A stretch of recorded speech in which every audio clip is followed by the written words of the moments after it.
in a remote compound, two prisoners sat confined. One wore military fatigues, while the other had on a plain tracksuit. The man in uniform, a major, voiced regret toward a man identified as the professor. The professor dismissed the apology, blaming Major Kong for the entire situation. The major fell into thought, recalling the sequence of events that led them there. Fury rose in him as he remembered the informant who had betrayed them. The enemy's numbers had been far greater than expected. Their movements had been tracked with precision. Their route and attack timing had been perfectly anticipated. Everything had been a trap from the beginning.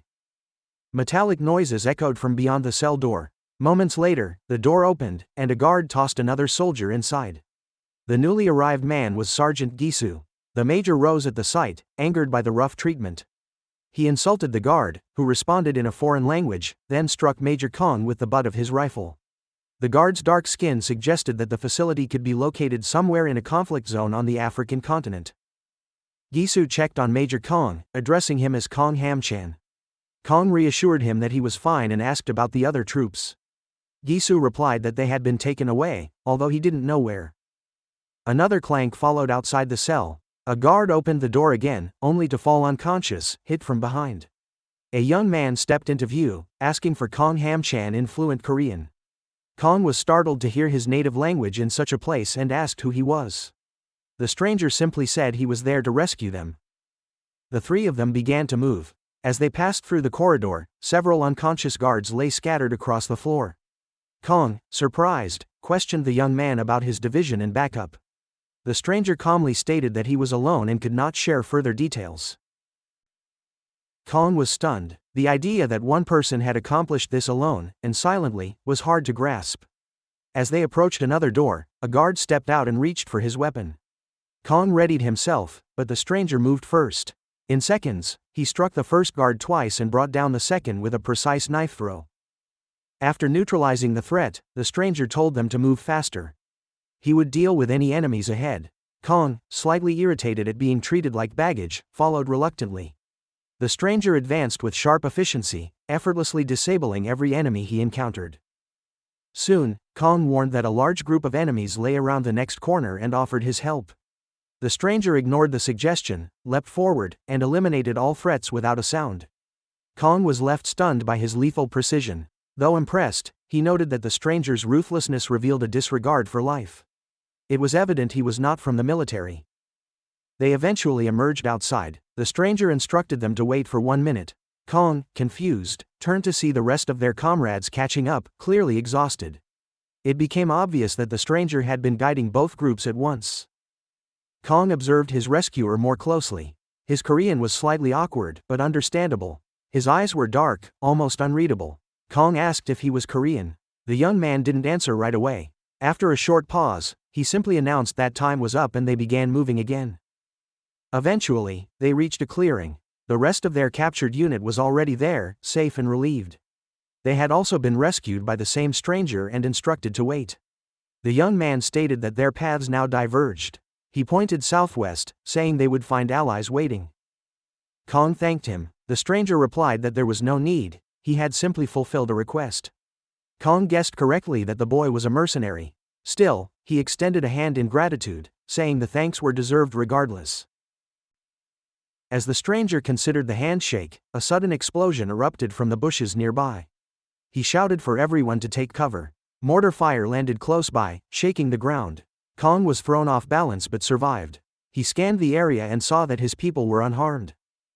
Gunfire rang out. The stranger responded immediately, firing back with speed and precision. In the chaos, Kong caught a clear look at him for the first time.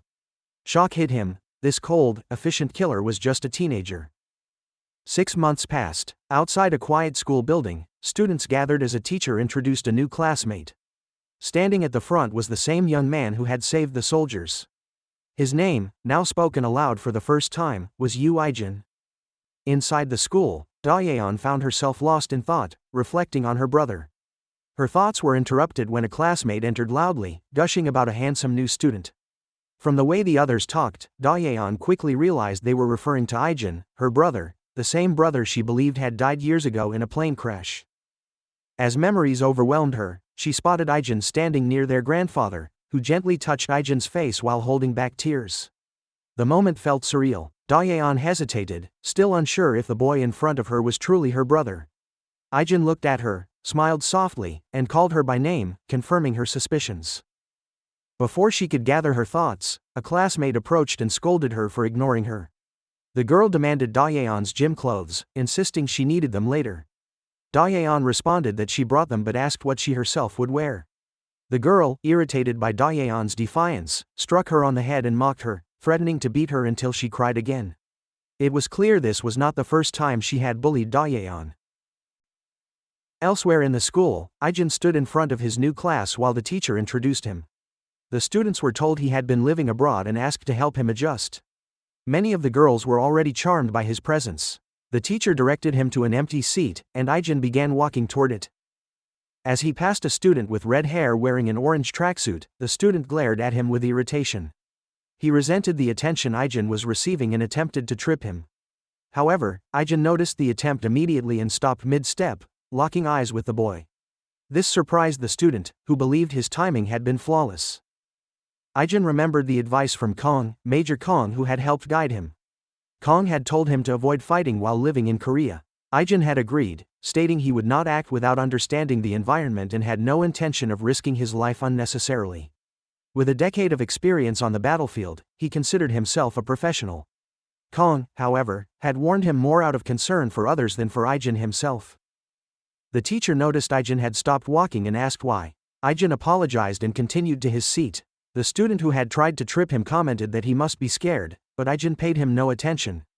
The teacher asked the student seated beside Ijin to look after him, revealing his name to be Park Youngchan. Youngchan agreed and introduced himself, then warned Ijin to be careful around Lee Jaehyung, the one who tried to trip him, and his friend Ju Hyokjin. Ijin thanked him for the warning just as the math teacher entered and began the lesson. During class, Ijin observed his surroundings. Some students were laughing, others were dozing off, and a few wandered outside in gym uniforms. The relaxed atmosphere stood in stark contrast to his past. He thought briefly about the intense training he had endured, realizing how peaceful this country truly was. Once school ended, Dayun made her way to the gates and found Ijin waiting for her. She was surprised to see him, and he asked if they should go home together. As they walked, silence settled between them. Ijin commented on how awkward it felt, though Dayun replied it was only a little. Ijin agreed, explaining that he barely remembered anything from before the crash, as he was only 9. Dayun had been just 7. They walked quietly until Dayun spotted one of her bullies approaching. The girl noticed them and mocked Dayun, suggesting Ijin must be her boyfriend. Embarrassed, Dayun quickly clarified that he was her brother. Ijin, surprised, asked if they were close. Dayun hesitated and said she was a friend. The girl questioned this sarcastically, making Dayun visibly nervous. Ijin observed the situation. One of the boys in the group grew irritated by his stare and stood up, while another commented on Ijin's boldness. One boy approached, mocking Ijin and accusing him of showing off in front of his sister. Ijin analyzed the boy's stance and noted his vulnerability, wondering why he seemed so confident despite being unarmed and exposed. He remembered Kang's warning and decided not to engage. The boy, angered by Ijin's silence, grabbed his shirt and raised a hand to strike. Dayun quickly bowed and apologized, explaining that Ijin had lived abroad and was unfamiliar with local customs. The boy dismissed her apology, saying it had nothing to do with him. Ijin looked at Dayun, her face full of fear. He calmly jabbed the boy's hand, dropped his bag, and approached Dayun, placing his jacket on her head. The boy attempted to attack from behind. Ijin, unfazed, struck him with a single punch, knocking him out. His friends, shocked, stepped back. Ijin, annoyed, realized he had already broken his promise to avoid violence on his first day. The remaining boy stood frozen, confused and sweating, unable to understand what had just happened. In a remote military zone, soldiers moved through drills while Kong observed them closely. A soldier approached from behind, reminding him that this was the day Ijin would start school. Over the past 6 months, they had provided him with both education and adjustment training. The soldier expressed hope that Ijin would adapt smoothly to civilian life. Kong replied with confidence, knowing Ijin had been trained thoroughly under his supervision. The scene shifted to the aftermath of a confrontation. One boy had already been knocked unconscious with a single punch. Ijin quickly turned to the next attacker and struck him hard in the stomach, launching him over a small balcony.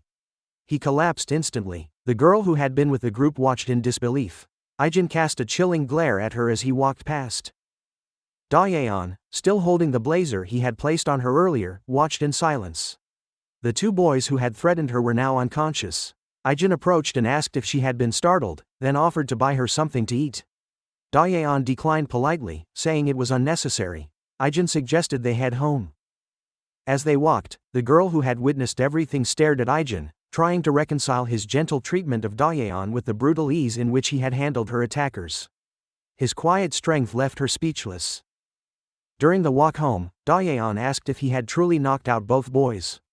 Ijin confirmed it without hesitation. She warned that staring at people could provoke them. He responded that he was aware but had acted because it seemed like they were troubling her.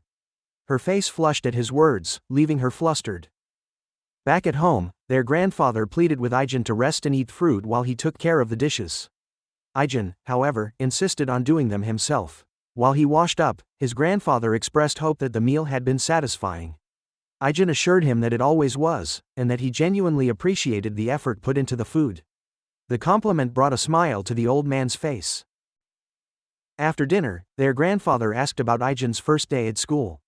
Ijin looked briefly at Dayun, then replied that nothing unusual had happened. With the evening winding down, they exchanged good nights and went to their rooms. Lying in bed, Ijin thought about everything that had brought him to this moment.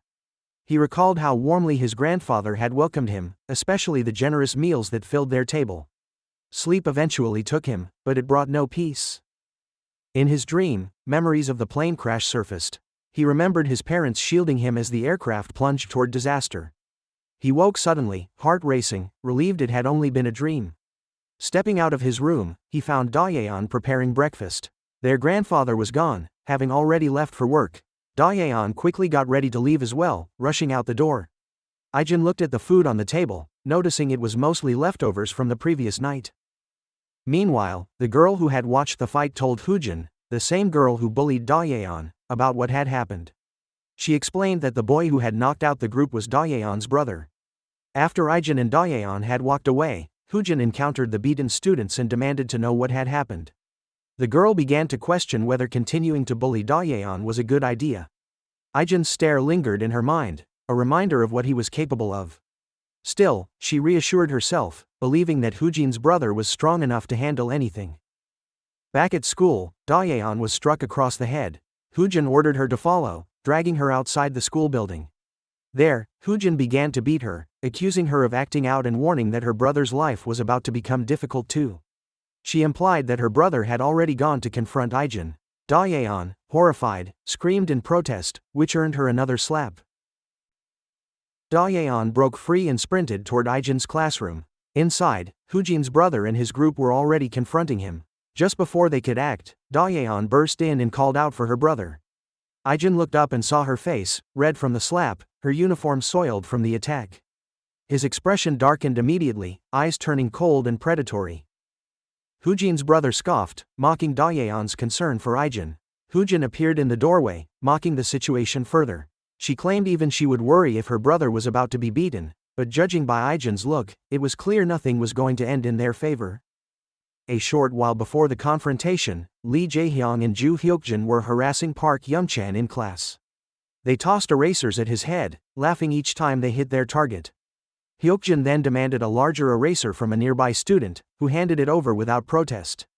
With it, he landed a hard strike to Youngchan's head, causing visible discomfort. The two bullies argued briefly, with Jaehyung claiming that Hyokjin's success was due to the size of the eraser rather than skill.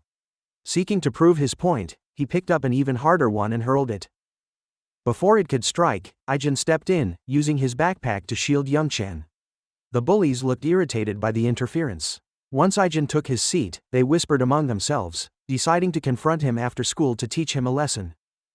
Ijin checked on Youngchan, who quietly assured him that he was fine. However, Ijin noticed the mocking stares coming from the bullies. Youngchan then asked if Ijin had plans after school and offered to show him around if he was free. Ijin declined, explaining that he had promised to go home with his sister. This caught Youngchan's interest, and he asked if they had transferred together. Ijin clarified that she had already been enrolled. Upon hearing Dayun's name, Youngchan's expression turned grim. Young-chan explained that Dayeon's school life had been far from easy. Her looks had made her popular with the boys since middle school, which had sparked jealousy in a girl who had feelings for one of them. That was how the bullying started. Ijin was stunned that no one had stopped it. Young-chan revealed that the bully's older brother was Kim Gisu, the most feared student in Class 3 of the third-year level. No one wanted to cross him. Things worsened when Dayeon ended up in the same class as her tormentor. The harassment intensified to the point that people were surprised she continued attending school at all. Ijin found it ridiculous that someone would go to such lengths over something so petty. Young-chan responded that for people like them, no real reason was ever needed. Ijin thought back to the moment their grandfather had asked Dayeon if school was going well. She had forced a smile and lied, but her face had given away the truth. He thanked Young-chan for the information, just as a large figure stormed into the classroom. It was the same person Ijin had previously defeated at a convenience store, now accompanied by a group of others. The classroom turned tense. Jaehyung asked what they were doing there.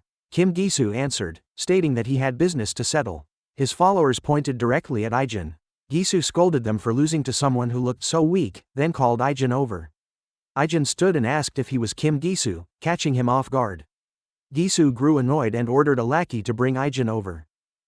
Before the goon could act, Dayeon burst into the room. Her face was bruised, her clothes dirty. Ijin's gaze hardened the moment he saw her. Gisu mockingly remarked on how sweet it was that Ijin had such a caring sister. Hoojin chimed in, pretending to be concerned as well. Dayeon, overwhelmed by the situation, looked at the number of students circling Ijin and began to cry. Through tears, she apologized to him. Ijin calmly told her there was nothing to apologize for. Without warning, he swung a right hook at the nearest goon, knocking him unconscious. He repeated that none of this was her fault. Another attacker lunged at him, only for Ijin to sidestep and redirect the punch, landing a strike to the attacker's exposed throat. The boy dropped to his knees, gasping. The last goon, now desperate, charged recklessly. His panic betrayed him. Ijin landed a precise blow to the kidney, dropping him instantly. The room fell into stunned silence. Even Gisu and Hoojin stood frozen, shaken by the speed and decisiveness of the outcome. Ijin's eyes locked onto them, cold and unflinching, leaving no doubt that the situation had shifted entirely in his favor. Gisu watched Ijin closely and admitted to himself that Ijin clearly knew a few tricks. Ijin, however, paid him no attention. Attempting to regain control, Gisu launched a kick toward Ijin's neck. At first, he thought it had landed. The illusion vanished as he realized Ijin had blocked the strike with ease. Panic crept into Gisu's movements. He immediately tried a second attack from the opposite direction, but Ijin intercepted that one as well. Without hesitation, Ijin grabbed Gisu's leg and delivered a clean punch to his face, sending him crashing to the floor. The atmosphere shifted. Ijin stood over him, his gaze sharp with menace. One final blow knocked Gisu unconscious, silencing the room. The entire group stared in disbelief. Gisu had been defeated, something none of them thought possible. Hyokjin and Jaehyung were visibly shaken, unable to hide their fear. Ijin turned toward Hoojin and stepped forward, his fist clenched. She froze, certain that he was about to strike her. Before he could move further, Dayeon stepped between them. She told him it was enough. Ijin questioned her decision, reminding her these were the same people who had tormented her. Dayeon replied that it was over now and there was no need to continue. Ijin accepted her words and offered to walk her back to class. Meanwhile, Gisu's sister stood outside the classroom, furious at the sight of her brother and his friends lying bruised and humiliated. As they walked through the hallway, Dayeon commented on Ijin's fighting skills. She apologized again, blaming herself for the fact that he had gotten into fights 2 days in a row. Ijin reassured her. He said he would fight for her any time. In the place he came from, people often only cared about their own survival. There were rare exceptions, and those exceptions always involved family. The moment triggered a memory. Ijin, in his mercenary days, once saw a man shield his daughter from a lethal strike. At the time, Ijin hadn't fully understood what family meant. The image had stayed with him. Dayeon asked how he could be so certain they were family when he could barely remember her or their grandfather. Ijin admitted she was right. However, despite the lack of memories, he was sure that they were family. Dayeon, flustered by his sincerity, told him she could walk the rest of the way alone. Ijin asked why, only to realize they had arrived at her classroom. She waved goodbye with a shy smile. He watched her leave, smiling to himself at her reaction. Returning to his classroom, Ijin was greeted by Lee Jaehyung and Ju Hyokjin, who, despite their earlier hostility, now congratulated him on the victory. Hyokjin even remarked that it looked like Ijin was playing at a completely different level. Ijin took his seat as Youngchan leaned over and quietly said that he thought Ijin looked cool too. Elsewhere, Gisu and his group were trying to come to terms with what had happened. Gisu acknowledged that Ijin was far above their level. His sister, still furious, berated him for losing to one person. Gisu, tired of her constant scolding, told her to stop. She refused, continuing to rant. After receiving one final glare from him, she stormed out of the room, frustrated. Back in class, she approached Dayun with her usual sarcasm. She claimed that Dayun's life would be easier now, since she had a brother who could protect her. Dayun remained silent, ignoring her entirely. The lack of response infuriated Hyojin. She clenched her fists and wondered whether she was supposed to sit back and simply watch Dayun now. The thought alone was unbearable to her. She vowed to herself that she would not let things end this way. While walking toward the school gate, Dayun reflected on everything that had happened. Her brother had stepped in to protect her, yet the memory of all the bullying she had endured still lingered. She wondered if it was truly over now. Lost in thought, she passed by Ijin without noticing. He asked if something was troubling her, and she quickly apologized, though he did not seem bothered.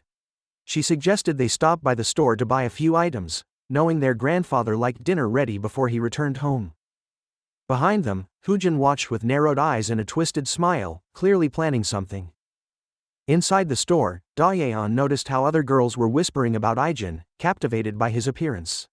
She asked if he had ever had a girlfriend. Ijin replied that he had not. This surprised her. Given how popular he seemed here, she assumed he must have been popular wherever he lived before. He hesitated briefly before explaining that he had simply been too busy. He asked her the same question, and her answer mirrored his. Later, at the apartment, their grandfather handed Ijin a new phone, the latest model. He mentioned that he had opened the box to add some contacts, hoping Ijin did not mind. He also promised to get a new phone for Dayun once he had enough money. Dayun quickly dismissed that idea, saying her current phone still worked perfectly.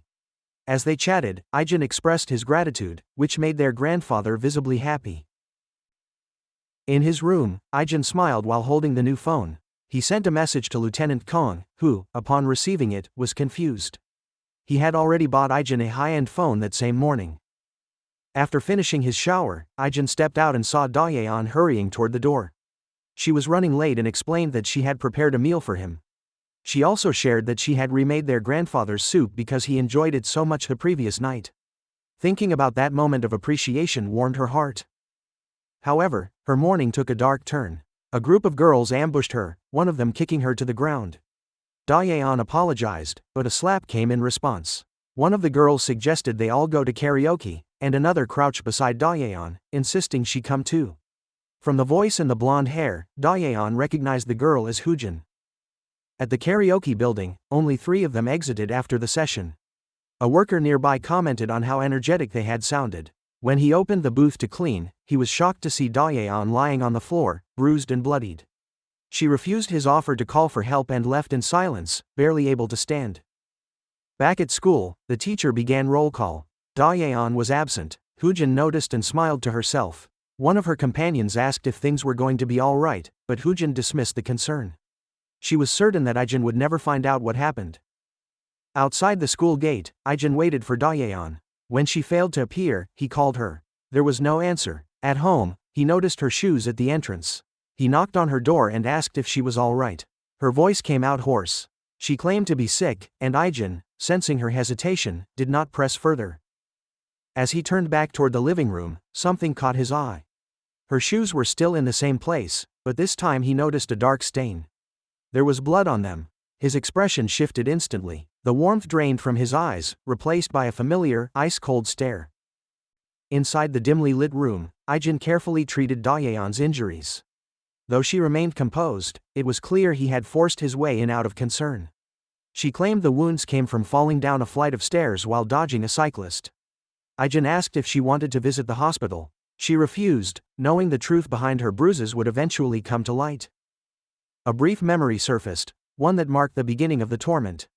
In the past, Dayun had once tried to expose Hyojin for repeatedly harassing her. She had called the police to report the bullying, only to be silenced by Ijin's mother. The woman arrived at the scene, furious at the accusation. She demanded that Dayun contact her own parents, placing her in an impossible position. That confrontation became the breaking point. Unable to endure it, Dayun broke down in tears, helpless in the face of dismissal and powerlessness. Back in the present, Ijin noticed she had drifted into thought. He reminded her that, while her injuries might not be too severe, the pain would last several days. Dayun observed how skilled he was at handling medical care. She also worried that their grandfather would not take the news well, especially considering his heart condition. Ijin reassured her, stating he would handle the conversation himself. As he turned to leave, Dayun called out to thank him. She believed keeping the truth from him had been the right choice. In her eyes, students like them could do little against what they faced. Outside her room, Ijin walked silently, his expression cold. A suffocating aura of rage surrounded him. Elsewhere, inside a dimly lit club, Gisu sat with his crew. Their faces still bore bruises from their last encounter. One of them brought up the recent events, furious at how they had been humiliated. He insisted they could not let it go. They admitted they had approached the last fight unprepared. Gisu then suggested they had no reason to fight Ijin fairly. None of them were trained fighters. They agreed with laughter, emboldened by the thought of overwhelming him with numbers. During the conversation, Gisu received a call from his sister. She casually informed him of her own actions toward Dayun. Gisu was surprised but pleased. He admitted they were already planning to deal with Ijin again. Before he could speak further, a shadow moved across the room. Ijin emerged from the darkness, expression unreadable. Gisu was stunned. He barely managed to comment on wanting a rematch before Ijin launched into action. Without a word, Ijin grabbed the head of one of the goons and slammed it into the ground. Another attacker lunged at him, only to receive a left hook that ended the fight instantly. A third tried to get behind him, but Ijin reacted immediately. He delivered a powerful kick, hurling the assailant into the wall. Another rushed in with a bottle, trying to take advantage of the chaos. Ijin swiftly disarmed him and knocked both him and his partner unconscious in one fluid motion. The last man standing hesitated. Ijin ended it quickly with a final strike. Gisu, now alone and wide-eyed, struggled to comprehend what he had just witnessed. This time, Ijin's expression held more than cold determination. It held fury. He stepped toward Gisu and made it clear that he had warned them to stay away from his sister. Gisu trembled as the weight of his defeat settled in. He struggled to understand how anyone his age could possess such power. In a burst of frustration, he hurled an empty glass across the room.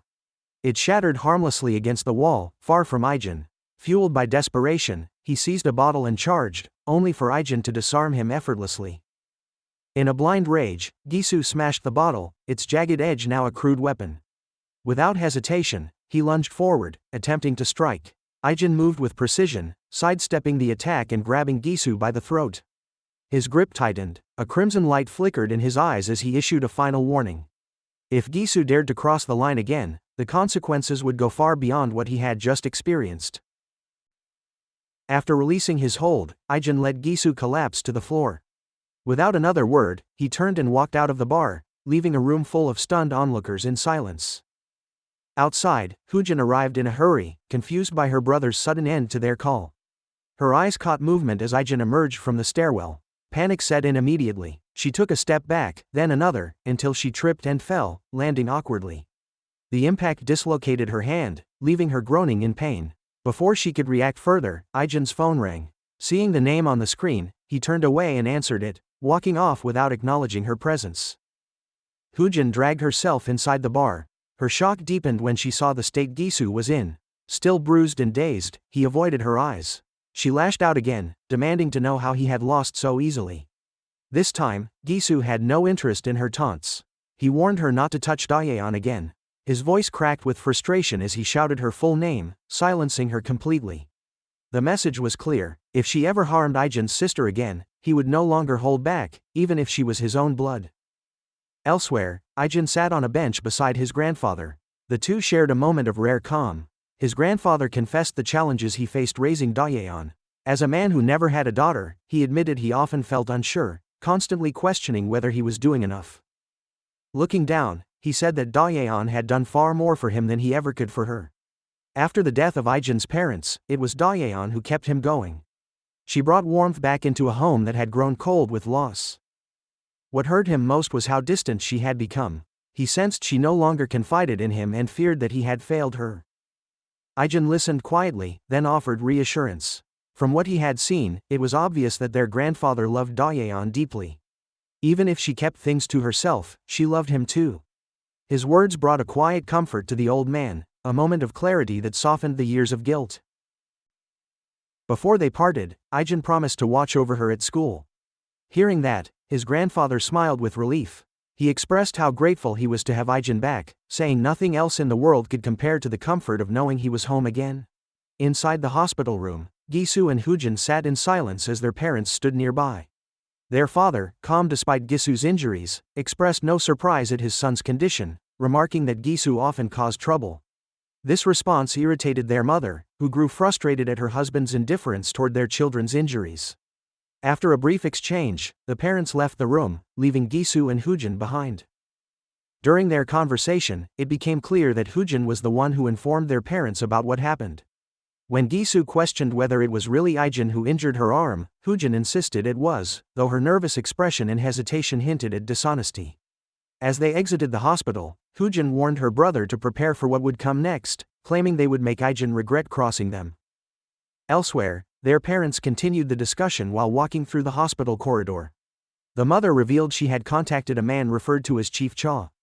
Her husband, visibly irritated, stated that it would have been better to let the school handle everything. She disagreed sharply, pointing out that he underestimated the kind of man Chief Cha was. Unbeknownst to them, Hoojin stood nearby, eavesdropping. At a construction site, the so-called Chief Cha stood out with his imposing frame, dark suit, and hardened demeanor. He expressed irritation at being dragged into a conflict that involved high school students. Meanwhile, inside his apartment, Ijin quietly reflected on recent events, wondering if the situation had finally ended. His thoughts were interrupted by a knock at the door. Two large men stood outside, asking for him by name. His grandfather, confused, watched as Ijin stepped out of his room and calmly stated that they were acquaintances, assuring him he would return soon. The men escorted Ijin to a warehouse. One of them mentioned that Ijin came without resistance. Chief Cha told them to finish the job quickly. One of the men grabbed a metal bat while the other attempted to restrain Ijin. They made it clear this confrontation was related to Gisu. Chief Cha, annoyed by his subordinate's loose tongue, warned that punishment would follow. As the two men moved in, Ijin remained expressionless. Without warning, he struck one of them, causing confusion. The other swung the bat, only for Ijin to catch it mid-air and respond with a precise uppercut that left the attacker unconscious. The first man, now recovered, tried to subdue Ijin from behind. However, two sharp elbow strikes sent him collapsing to the floor. Observing this display, Chief Cha noted that Ijin's skills were far beyond those of a typical student. He approached cautiously, remarking that Ijin had too many openings. As he launched an attack, he was caught off guard by Ijin's speed. Although Chief Cha dodged most strikes and responded with counters of his own, Ijin remained composed. While blocking a heavy blow, he was asked again who he really was. Ijin simply answered that he was a normal high school student. Chief Cha, now convinced this was no ordinary fight, adjusted his stance. He lunged forward, only to be blocked and countered at every turn. Growing impatient, he threw a powerful punch. Ijin redirected it effortlessly and closed the distance. In a blur, he overwhelmed Chief Cha, forcing him to the ground. As his consciousness faded, Chief Cha admitted to himself that Hoojin and Gisu had picked a fight with the wrong person. Inside another building, Hoojin's parents waited anxiously for updates. The mother, growing concerned by the delay, was startled when the phone finally rang. Her husband answered, prepared to receive news of Ijin's defeat. Instead, Chief Cha admitted fault. He apologized, explaining that he had been overpowered. The father, shocked, recognized Chief Cha's reputation and the severity of the situation. At that moment, a nearby door creaked open. Ijin stepped out, calm and unharmed. The entire family stood frozen, struggling to comprehend what they had just learned. Just beyond the door, the guards had already been dealt with, leaving no doubt about who now controlled the outcome. The call ended without warning, leaving Chief Cha certain that Ijin had already arrived. Inside the room, Hoojin suddenly sat up in shock. Her mother, overwhelmed by panic, lashed out and began yelling threats at Ijin. The father quickly silenced her and turned to Ijin, calmly asking how he managed to get there. Ijin responded with a remark about the ineffective guards, prompting the father to recall Chief Cha's earlier confusion about how Ijin had found their location in the first place. Frustrated by the situation, the mother reached for her phone and called the police. Hoojin, clearly pleased with her mother's reaction, whispered about contacting a prosecutor. She looked at Ijin with smug confidence and asked if he truly understood who he was dealing with. Ijin replied that he did. The man standing before him was a congressman, elected twice and currently preparing for another campaign. Hoojin smirked again and whispered to Ijin that his life was now finished. While her mother remained on the phone with a government contact, Ijin quietly took out his phone and played a video. The footage showed Hoojin bullying and stealing from a classmate. Upon seeing the content, the mother immediately ended the call. Shock settled in as she asked where he had obtained the footage. Ijin revealed that it came from school surveillance cameras and had been stored on a memory stick. Attempting to recover, Hoojin tried to appeal to her father, but he remained silent, clearly fed up. Ijin mentioned that he had similar evidence of Gisu's behavior, noting that both siblings often recorded their acts of bullying. The amount of footage was extensive. The mother, now livid, criticized Ijin, accusing him of using threats. Ijin calmly responded that he was not the one who started this and that he had also recorded what occurred at the warehouse. Hearing this, the father finally gave in. Acknowledging Ijin's efforts to protect his sister, he offered to cover medical bills and provide compensation. Ijin rejected the offer outright.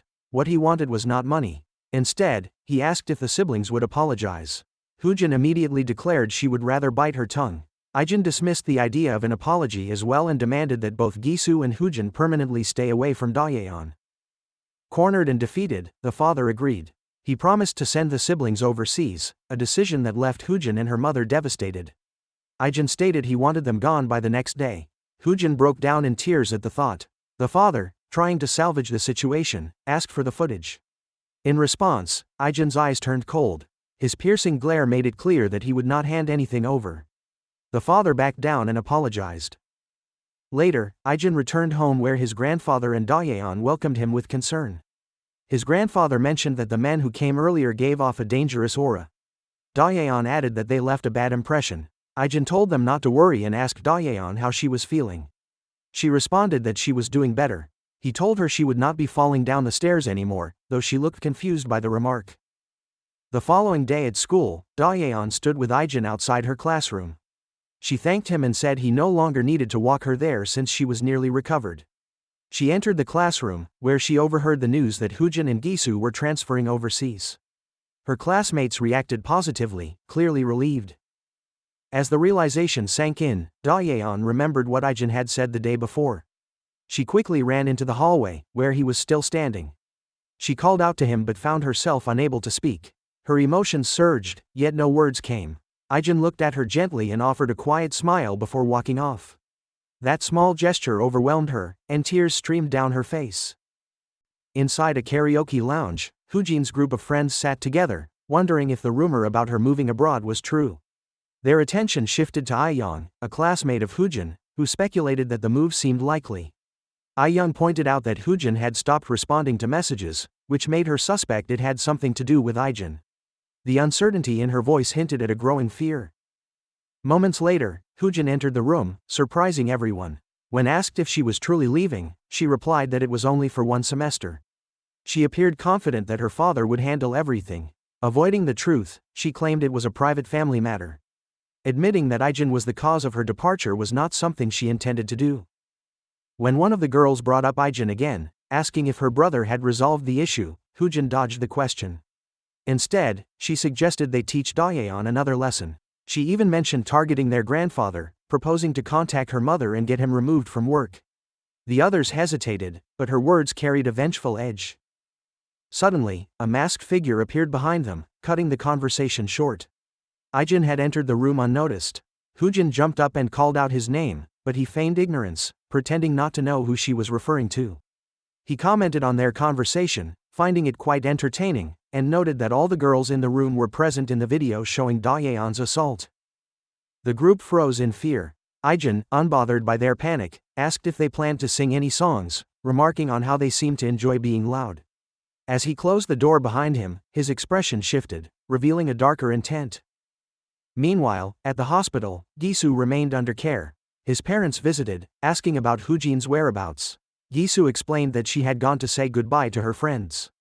A moment later, one of the congressman's aides turned on the television. A news broadcast was playing, revealing the contents of the footage Ijin had released. The segment detailed the brutal behavior of Hoojin and Gisu, exposing them publicly. Their parents were horrified by what they saw. Outside, Chief Cha stood speaking with Ijin. He questioned why Ijin had gone through with the exposure, pointing out that they had an agreement. Ijin remained silent for a moment, reflecting on the situation. Considering their parents were politicians, resolving the matter quietly had once seemed the best option. Eventually, Ijin answered, claiming that he had a twisted personality. Chief Cha, clearly frustrated, warned that the congressman would not let this go unchallenged. He believed there would be consequences. However, Ijin had anticipated this. To ensure the congressman stayed occupied, he had obtained compromising evidence originally collected by Chief Cha himself. The documents revealed numerous crimes, including fraud, money laundering, and solicitation. The situation had escalated to the point where even members of the congressman's own party were calling for an investigation. The weight of the scandal crushed him, leaving him exhausted and speechless. As Chief Cha observed all of this unfold, he could not shake the thought that Ijin might not be a normal high school student. Despite the boy's calm demeanor and age, his actions told a different story, one that did not align with the life of an ordinary teenager.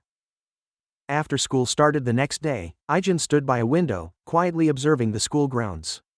A message from Dayun arrived on his phone. She told him to head home without her, encouraging him to enjoy himself for once.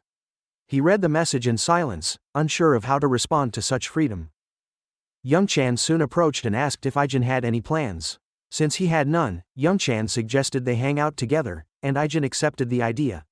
Before they could leave, Jaehyung and Hyokjin approached, questioning Ijin about the recent transfer of the two siblings overseas.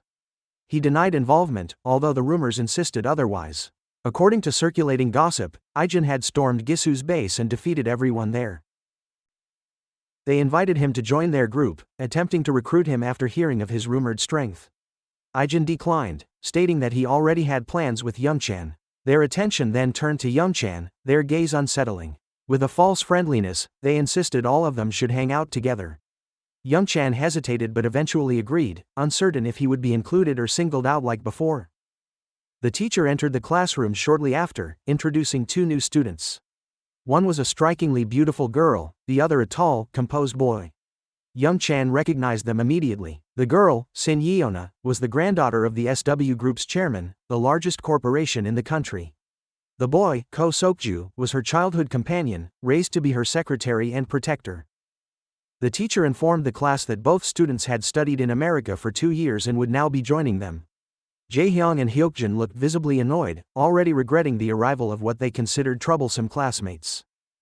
As Yeona and Sokju made their way to their seats, Ijin and Sokju briefly locked eyes. Yeona noticed the exchange and asked Sokju about Ijin, wondering aloud if he was a celebrity. Sokju admitted he did not recognize him but promised to investigate. While passing by, Yeona glanced at Ijin and offered a smile. He responded with indifference, turning his head away without hesitation. Her cheerful expression quickly faded into a pout. Later, Youngchan suggested they visit a PC cafe. The recommendation reminded Ijin of past training sessions with his former superior, who had introduced him to civilian life, including places like PC cafes and coin karaoke lounges. Ijin appeared thoughtful, prompting Youngchan to wonder if he disliked the suggestion. As classes ended and the students prepared to leave, Yeona remained at her desk, quietly watching the world beyond the window. Sokju leaned over and shared what he had learned about Ijin. According to him, Ijin had suddenly reappeared after being missing for a long time, his return oddly timed just before Yeona and Sokju's own arrival. Sokju grew increasingly wary of the coincidence. He noted how little information existed about Ijin's activities prior to his reappearance and concluded that a full investigation was necessary. While Yeona remained focused on Ijin with visible curiosity, Sokju's expression turned analytical, already planning his next steps. While walking back home, Ijin glanced at the group chat he shared with Jaehyung, Hyokjin, and Youngchan. The conversation centered on the game they had played, with everyone praising Youngchan for carrying the team. A brief recollection revealed that Ijin lacked skill in gaming, often lagging behind during matches. During the session, Jaehyung and Hyokjin had asked Youngchan what his rank was, and when he revealed he was challenger, they had stared at him in disbelief, treating him with newfound reverence. As Ijin read through their conversation, he accidentally bumped into Dayun, who had just stepped out of a nearby store. Curious, he asked what she had bought. She mentioned that they had run out of garbage bags, so she went to pick some up.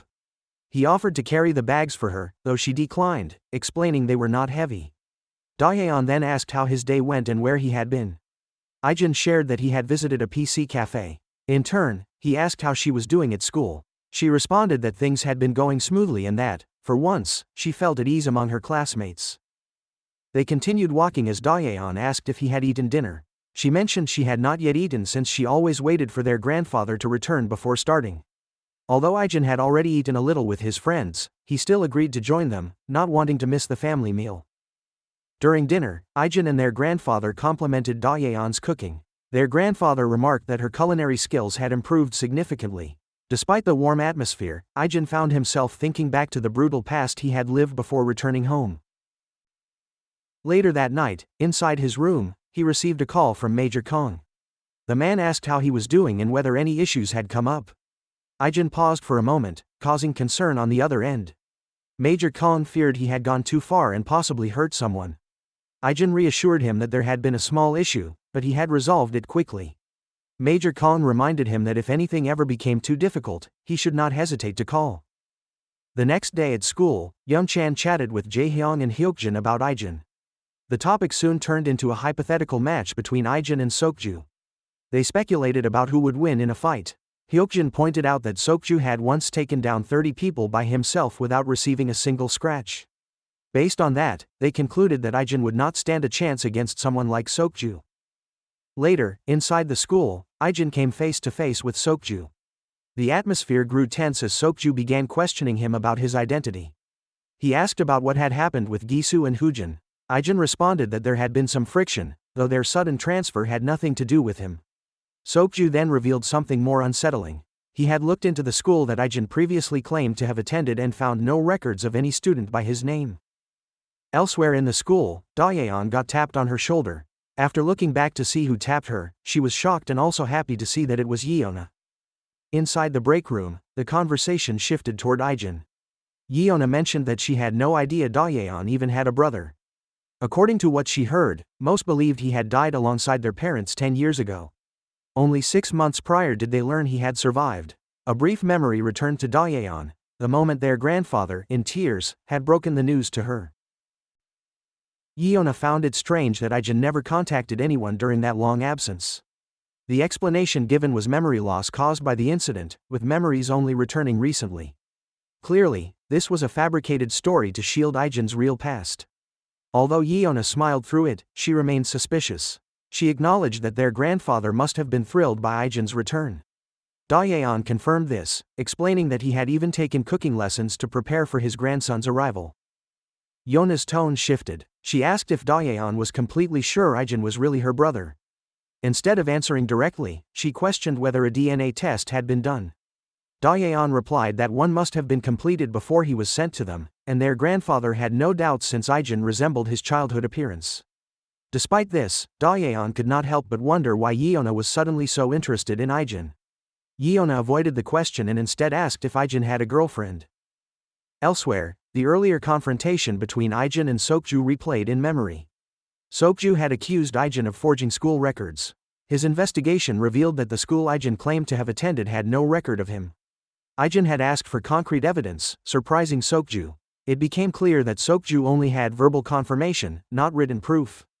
His confidence faltered as Ijin maintained a calm, unreadable expression, turning the doubt back on him. When asked why he had investigated him in the first place, Sokju said Ijin appeared too suspicious not to be examined. A short silence followed. Ijin eventually spoke, saying that all he wanted was to return home. Despite the vague answer, Sokju remained unconvinced and seemed determined to uncover the truth. Back in class, Ijin noted how much they had learned about him in only one day. Once the lesson ended, Jae-hyung invited everyone to the PC cafe. Ijin declined, explaining that it was their grandfather's birthday. Jae-hyung said the rest of them would go without him, showing that their friendship with Young-chan had grown. Later, Sokju shared his findings with Yeona.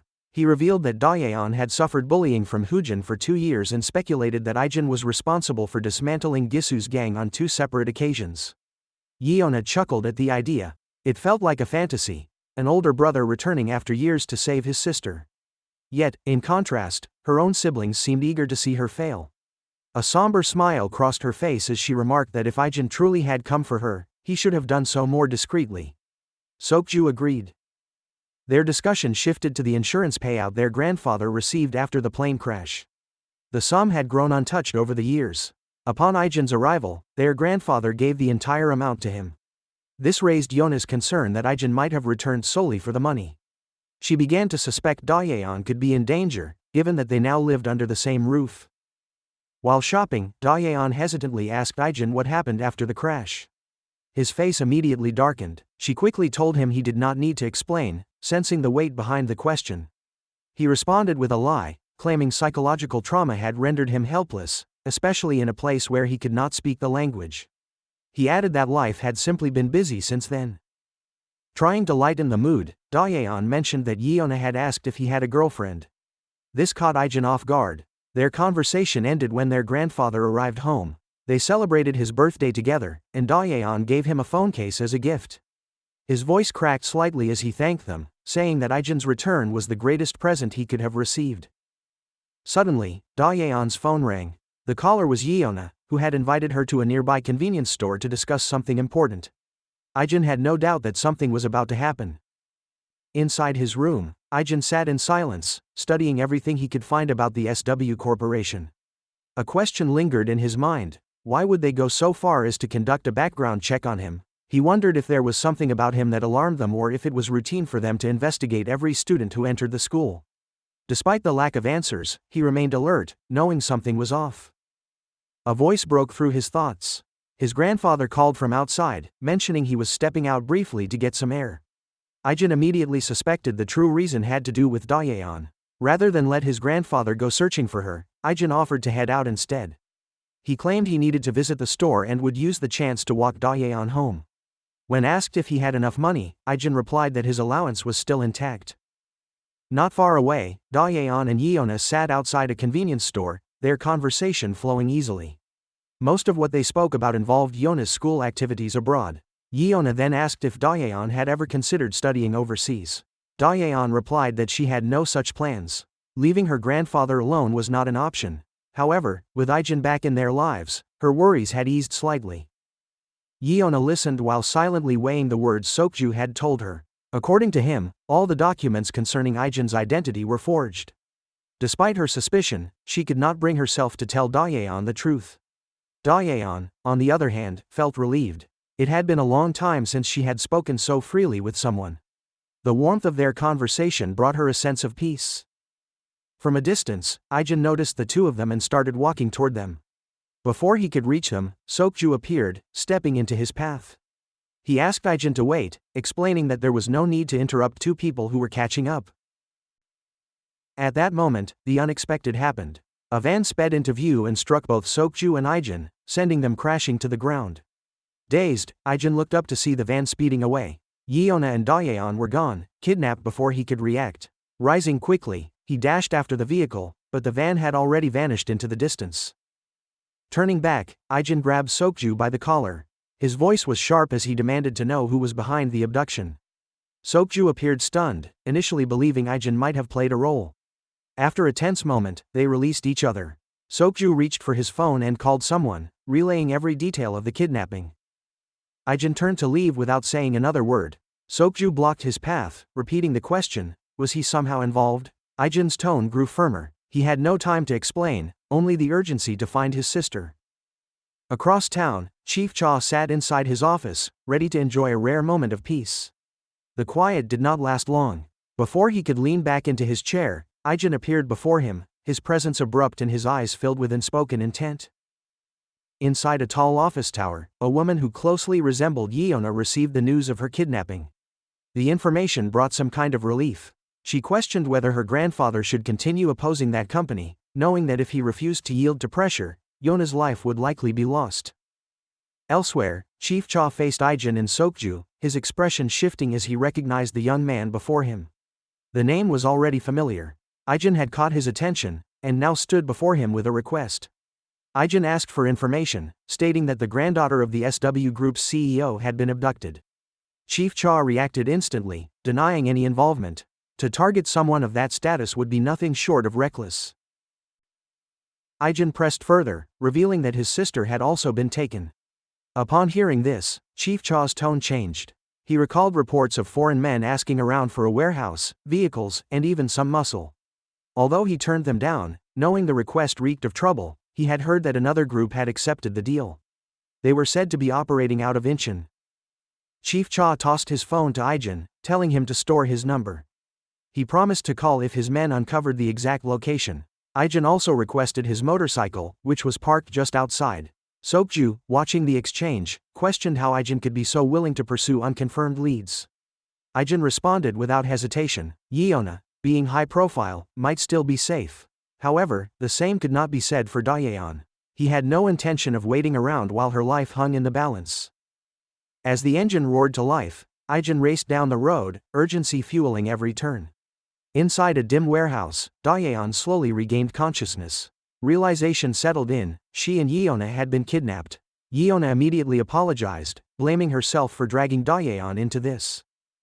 The kidnappers soon approached. Yeona asked what they planned to do with her. One of them dismissed the question, saying everything would be over soon. Another, more focused on Dayun, asked what should be done with her. The response was cold. Since Dayun had no value in the exchange, she was to be eliminated. Fury sparked in Yeona's voice as she warned them not to touch Dayun. She threatened to bite her tongue and end her life if they tried. One of the men crouched beside her, mocking her resolve and daring her to act. His confidence faded as blood trickled from her mouth, proving that she had followed through on her threat. Frustrated, he admitted that she had bought them time. At the same moment, Ijin and Sokju arrived outside the warehouse. The intel from Chief Cha appeared to be accurate. Ijin prepared to enter, though Sokju tried to hold him back, insisting that reinforcements were on the way. Ijin, however, refused to wait. Time was not on Dayun's side. Ijin moved quickly and efficiently, taking out one of the guards without raising an alarm. Sokju watched closely, noting how natural Ijin was in these tense situations. The precision, the control, none of it belonged to an ordinary student. Once again, Sokju asked who he truly was. Ijin responded briefly, claiming he was only a classmate. His eyes, however, burned with intensity. There was no hesitation, no fear, only determination to rescue his sister. Inside his office, the CEO of SW stood silently as one of his subordinates delivered an urgent report. The kidnappers had issued a demand, insisting he cancel a recently concluded business venture. They warned that if no response came within the hour, Yeona would be executed. The CEO calmly asked when the escort team would reach her location. The subordinate estimated they would arrive in about 50 minutes. A slight tremor ran through the CEO's hands upon hearing this. Outside the warehouse, two guards voiced their irritation about the excessive number of patrols assigned to them. Their conversation was cut short when Ijin appeared, striking one in the neck and sending him face first into the ground. The second tried to react, but Ijin had already closed the distance and knocked him out with a precise kick. He turned to Sokju and asked how many guards he had taken down. The count was 5. Ijin noted that with his own count at 9, they had already neutralized 14 guards in total. Sokju, still recovering from earlier injuries, was surprised at how effortlessly Ijin handled his share. Ijin then asked if Sokju recognized the group responsible, but Sokju admitted he did not. They had too many enemies to narrow it down. According to Ijin, the real threat remained inside with Yeona, while these guards were barely competent. He noticed Sokju favoring his arm, still in pain from the earlier crash. His own leg throbbed as well, though there was no time to rest. Elsewhere on the property, a different set of guards began to sense something was wrong. One of them discovered the unconscious bodies, but before he could alert the others, Ijin launched himself forward, landing a brutal knee strike that knocked the guard unconscious. The second man went down quickly under a flurry of jabs. Sokju called out to Ijin during a brief pause. He promised that once everything was over, he would properly apologize for suspecting him. Meanwhile, inside the warehouse, the noise from outside reached the leader of the kidnappers. He dispatched several men to investigate the disturbance, unaware they were walking straight into Ijin's path. Sokju managed to enter the building and reached Yeona. She asked how many of her bodyguards had arrived. Sokju began to respond but was interrupted as the leader and another attacker appeared behind him. The leader commented on Sokju's annoying persistence, noting how he was always near Yeona. Without further delay, the subordinate lunged at Sokju. The two exchanged blows, and it became immediately clear that this group was much more capable than the guards outside. Sokju managed to land a punch to the attacker's stomach and followed it with a kick. He seized the moment to trap his opponent's arm and delivered a powerful knee to the back.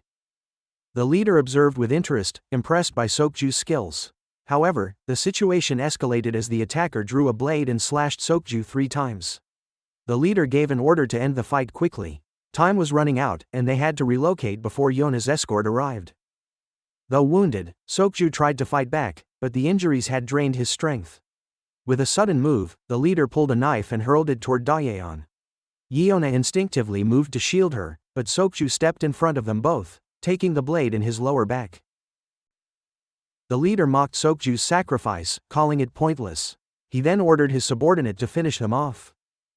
Before the attacker could act, the main door creaked open. Ijin stepped into the warehouse, having already eliminated every guard stationed outside. His eyes burned with resolve. The mission was not yet over, but he had arrived in time to end it on his terms.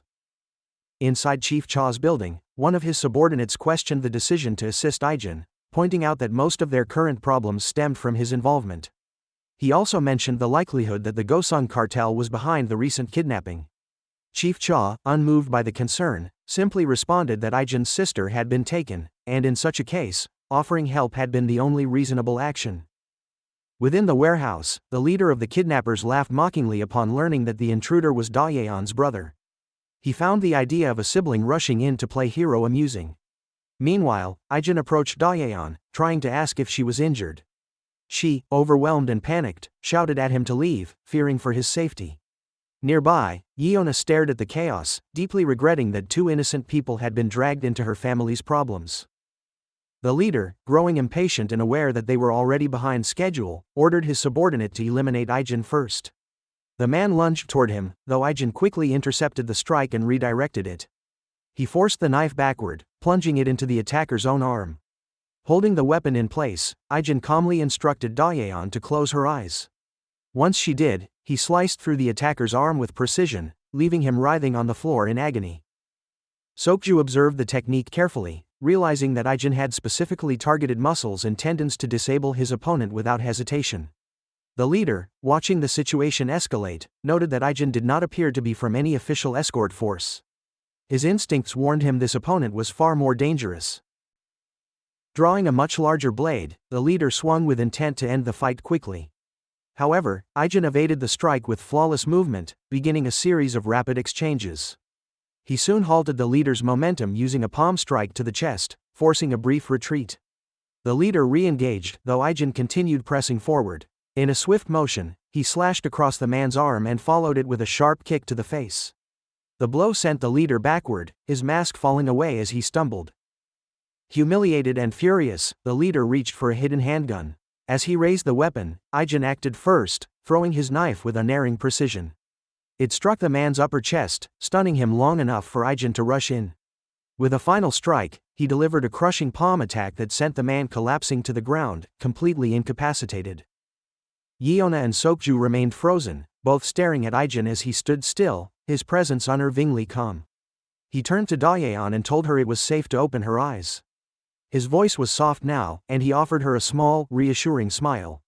He reminded her that he had come to take her home. Daeyeon, still trembling, reached out and gently touched his head, asking if he was hurt. Ijin hesitated for a moment, then replied that he was fine. She broke down in tears, finally overwhelmed by the relief and the fear she had been holding back. Ijin watched her closely, deeply concerned. Behind them, Yeona silently observed the scene. Her gaze lingered on Ijin, her expression softening as a complicated emotion stirred within her. Inside a hospital owned by the SW group, Ijin sat quietly near a door, waiting for Daeyeon to finish her examination. A message appeared on his phone from the group chat he shared with his schoolmates. Their light conversation drew a small smile from him. He leaned back in his chair, eyes glancing across the plaque that marked the department. It was the Mental Health Institute. The scene shifted to the night before, when the kidnappers were arrested. Daeyeon had been brought in for a full medical evaluation. Yeona had spoken to Ijin at the hospital, advising that Dayun should be treated not just for physical injuries, but also for any psychological trauma. Considering her recent encounters with Hoojin and Gisu, Yeona believed therapy would be necessary. When Dayun finally emerged from the examination room, she assured them there was nothing serious. The doctor had recommended weekly sessions. She then asked about Ijin's condition. He explained that aside from minor bruises and cuts, he was fine. She let out a breath of relief, while Ijin, though outwardly calm, silently wondered how the ordeal might have impacted her mentally. Dayun considered asking him a question, though she quickly changed her mind. There were things she felt she should not ask, such as how someone like him had become so capable of fighting. The truth behind his past remained hidden, and she chose not to dig into it. Later, they met Yeona again, who asked how their checkups had gone and apologized once more for dragging them into the situation. Dayun gently reminded her that she had already apologized the day before. Ijin's attention briefly shifted to Yeona's guard, whose focused gaze lingered on him with noticeable scrutiny. Dayun then brought up Sokju, suggesting they visit him before leaving the hospital. Inside Sokju's room, she thanked him with a respectful bow. He became flustered, replying that it was nothing and that she did not need to thank him. She asked how he was recovering, and he confirmed that he was healing well. Yeona and her guard stood quietly nearby, exchanging glances with Ijin. Once the visit ended, Yeona and her escort walked down the corridor, continuing a quiet conversation. The guard expressed disbelief over Ijin's combat ability, astonished that someone so young had taken down so many opponents. Yeona responded with interest, prompting the guard to clarify that this was not simply about brute strength. According to his assessment, Ijin had incapacitated over 10 armed guards outside the warehouse. He had done so silently, leaving most unconscious with no fatal injuries. Inside, he had neutralized 2 highly trained combatants, both of whom had international military backgrounds. 4 of the soldiers positioned outside had shown similar levels of training. From this, combined with Sokju's report, the guard concluded that Ijin was most likely a seasoned fighter with formal combat experience. Later that day, Ijin and Dayun walked together on the path back home. Dayun, still processing everything, thanked him sincerely for helping her again. Ijin quietly responded that it was he who should be thankful. Something had changed within him. For the first time, he recalled the moment she had cried for him, not out of fear, but from genuine concern for his safety. This simple moment helped him begin to understand what family truly meant. Inside a high-rise building, the woman affiliated with Yeona spoke about Sokju, expressing admiration for how quickly he had responded during the rescue. Although impressed, she appeared resentful that Yeona had someone so capable by her side, claiming that she should be the one to have him. Her subordinate brought up a rumor that complicated the narrative. While Sokju had played a role, the majority of the rescue effort had been carried out by a student from Yeona's class. This unexpected detail caught the CEO's interest, particularly after realizing that her grandfather might be involved. The possibility that the story was true left her visibly intrigued. Elsewhere, Ijin was training inside his room, his movements sharp and deliberate. Thoughts of how he had appeared in front of Dayun lingered in his mind, pushing him to train even harder. Soon, Dayun called from the dining room, reminding him to eat some fruit. He joined her and asked how she was feeling. She reminded him that he had already asked that question earlier and that she was fine. With a soft smile, she reassured him that there was no need for further concern. She understood that Ijin likely felt uneasy about the way he had revealed his abilities in front of her. While most would have questioned how he learned such techniques, she had no intention of pressing him. Everything he had done was to protect her. Similarly, she had once kept quiet about the bullying she faced, unable to even tell their grandfather. Some things were simply too difficult to say. Suddenly, Dayun's phone rang, causing her to flinch slightly. It was a call from Yeona, who had invited Ijin to a nearby convenience store.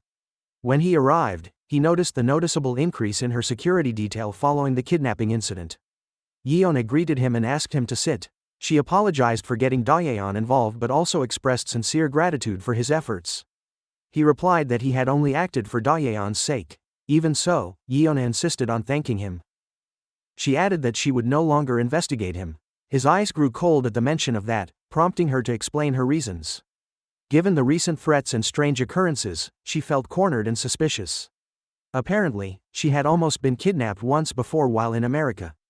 As Ijin stood to leave, she informed him that her grandfather wanted to meet him and personally express his gratitude. Ijin refused, stating that rescuing her had never been his intention. While walking home, he noticed a battered and bruised man stumbling out of an alley. It was one of Chief Cha's subordinates.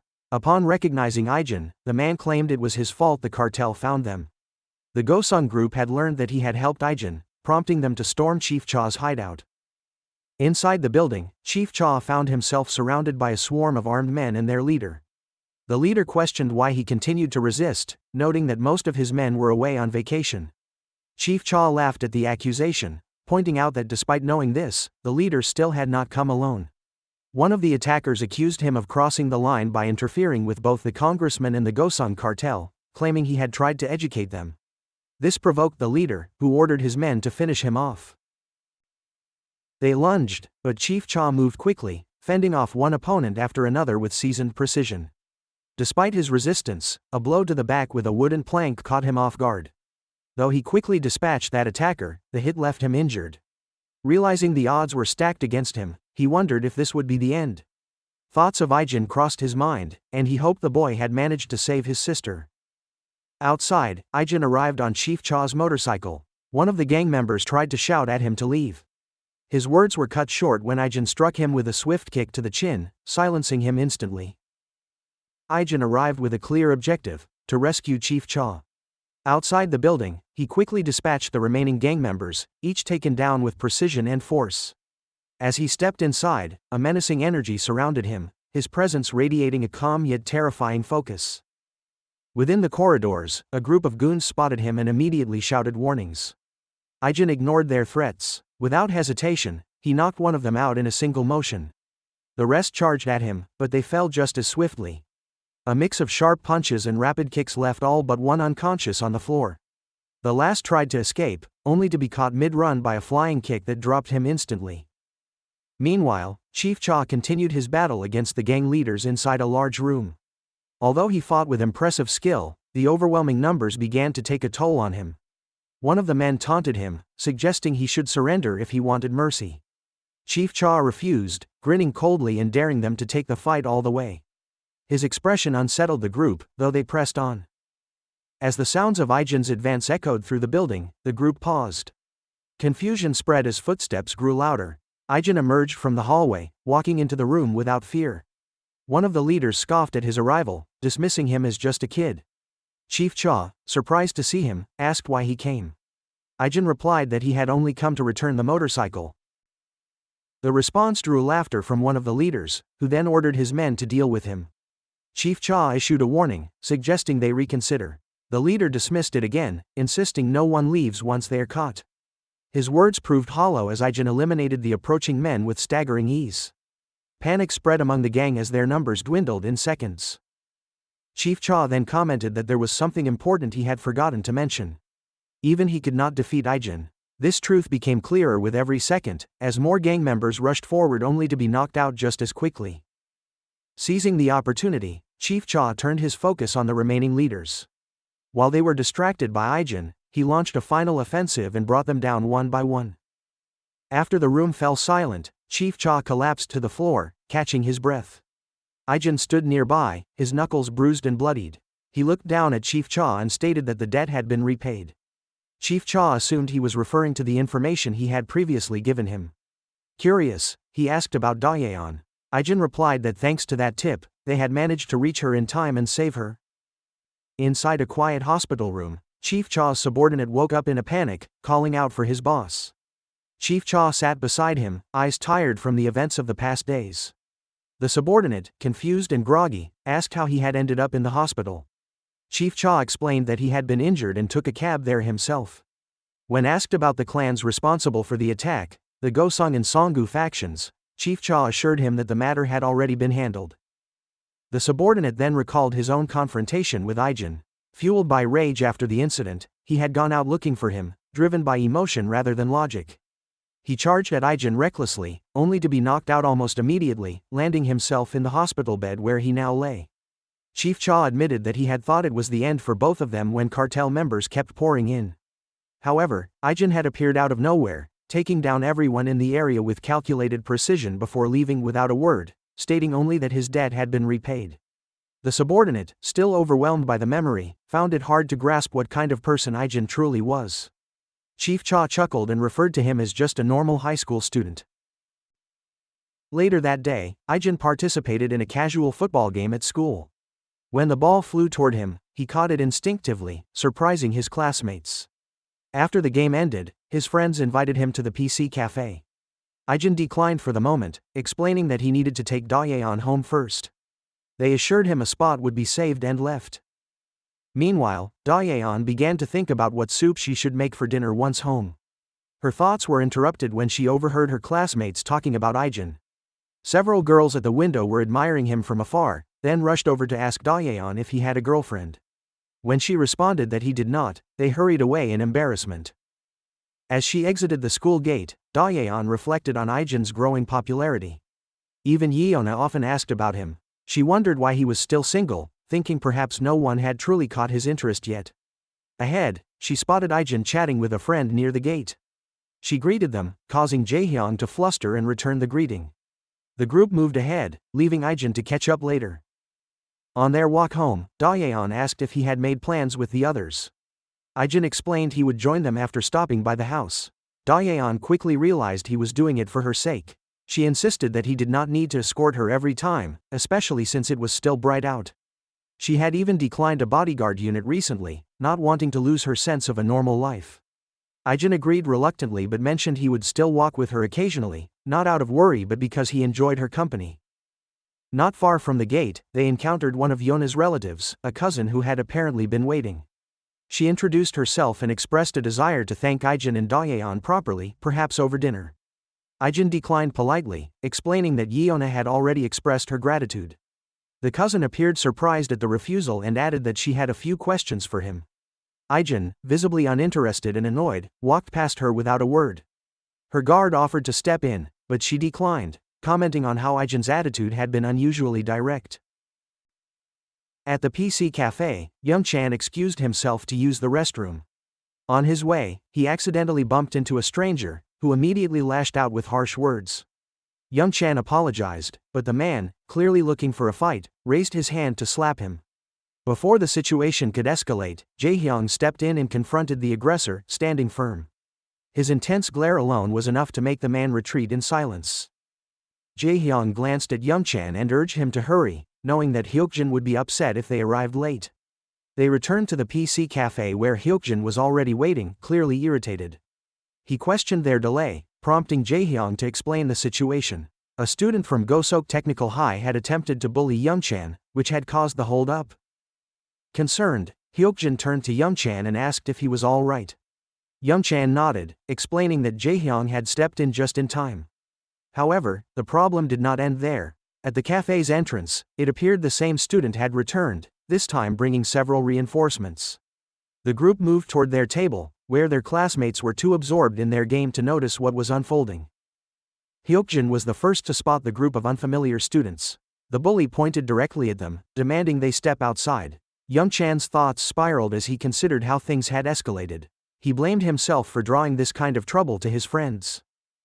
The bully jeered at them, implying that they must have been confident earlier because they had more numbers. Jaehyung responded sarcastically, mocking how brave the bully had suddenly become with backup. This provocation caused the bully to lash out with a punch aimed at Jaehyung, which missed completely. Jaehyung retaliated with a swift slap across the face, stunning the aggressor. Young-chan's worry deepened. He believed that if he had been more cautious, none of this would have happened. Jaehyung noticed and quickly reassured him that none of the blame rested on him. Hyukjin added that Jaehyung had borrowed that line from Ijin, causing Jaehyung to flare up with embarrassment. The tension escalated further as the bullies lost their patience and charged. Jaehyung and Hyukjin moved swiftly, engaging them without hesitation. They instructed Young-chan to stay back, calling themselves the top ranks of the group. Young-chan could only watch in silence, blaming himself even more for dragging his friends into this situation. Despite the bullies' numbers, Jaehyung and Hyukjin dominated the fight. However, their opponents were persistent, continuing to rise after each blow. During the scuffle, one of them landed a sharp hit on Jaehyung, sending him stumbling. The bully saw his opportunity and prepared to strike again. At that moment, Young-chan rushed forward, summoning all his strength to land a powerful blow that knocked the attacker back. This gave Jaehyung the opening to finish the fight with a clean kick. The confrontation ended with the group victorious.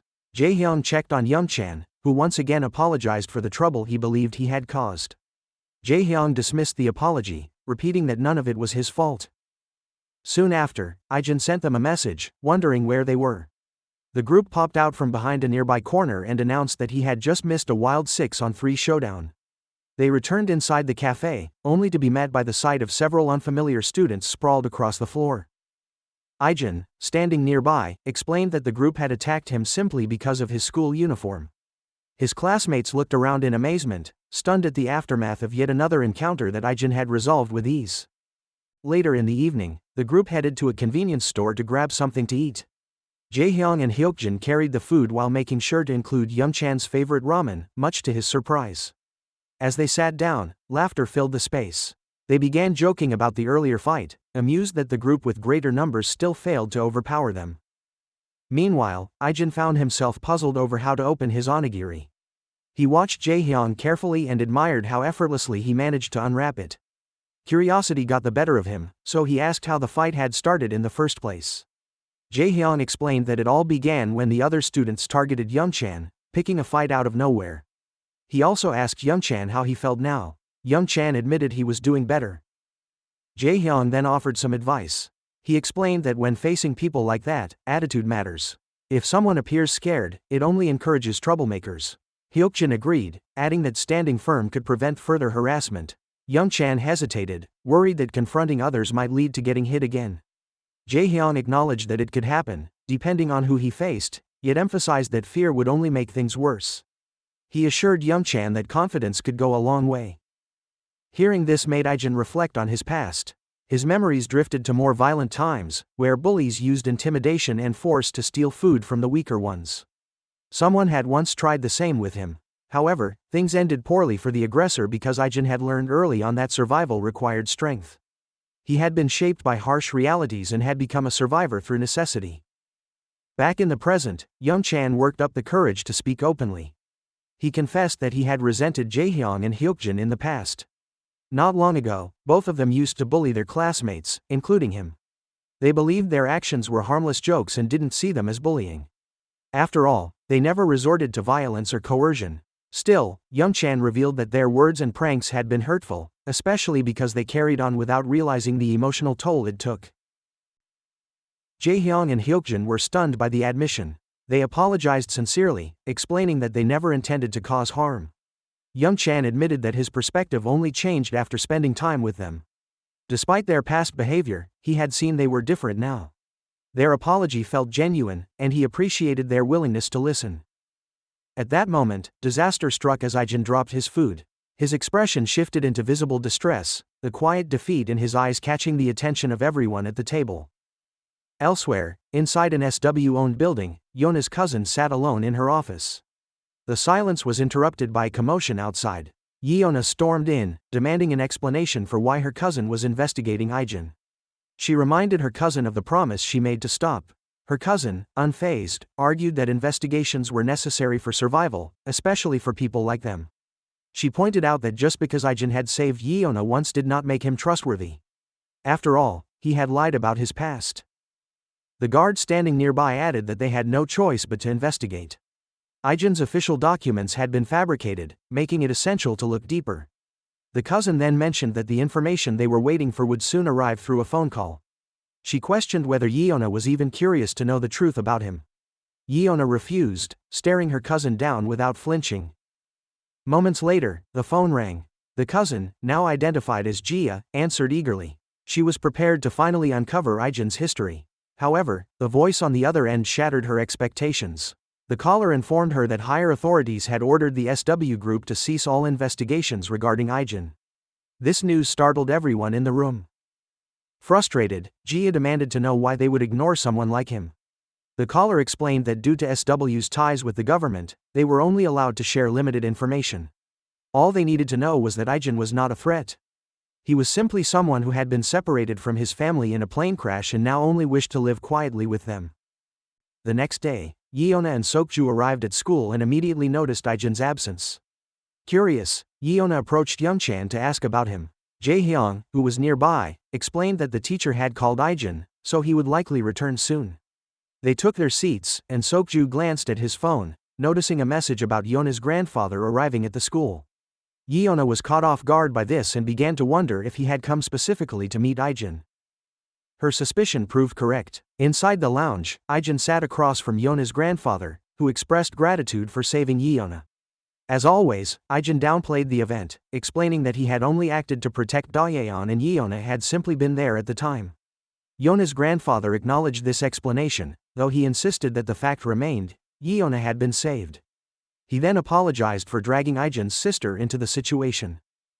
Ijin responded by saying that Yeona had already apologized, so there was no need for anyone else to do so. He stood and politely excused himself, ready to leave. Before he could, Yeona's grandfather made a sudden request. He asked Ijin to become Yeona's bodyguard. Ijin declined, stating that it was not a normal responsibility for a high school student. The old man countered this, pointing out that no ordinary high schooler could take down trained men and even foreign soldiers like Ijin had. When Ijin asked about the security team already assigned to Yeona, Yeona's grandfather explained that their presence made it difficult for her to live a normal school life. They could not follow her inside the school grounds either. Sokju, he added, had also requested to step down from the role, feeling unfit after recent events. Ijin, still unconvinced, reiterated that the job was not something he could take on. Just as he placed his hand on the door to leave, Yeona's grandfather mentioned one final matter. He explained that Yeona was not the only reason he had come. 3 years ago, Ijin had fulfilled a request that allowed him to be with his son during his final moments. This caused Ijin to pause, his eyes widening in recognition. The old man expressed his deep gratitude, acknowledging that no one else had taken the job because of the risk. Ijin's willingness had made a final reunion possible. He recalled that his son often talked about Ijin, curious how someone so young had become a mercenary. He had asked to investigate Ijin, but still found nothing. Yeona, he revealed, was his daughter. Ijin remembered a moment from the past when Yeona's father had mentioned having a daughter around his age. He paused again before explaining that he could not take the bodyguard job. However, he would not ignore it if something happened to her. Yeona's grandfather accepted this answer and asked one more thing. He wanted Ijin's opinion on the SW guards. He felt they had grown arrogant, wrongly believing they were responsible for resolving the Yeona incident. This request, he said, came with proper formality and not without compensation. Afterward, Ijin returned to class. Yeona greeted him, though he did not respond as the lesson had already begun.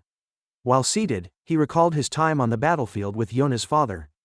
He had approached Ijin out of concern for his age, offering more nutritious food and insisting that he eat well.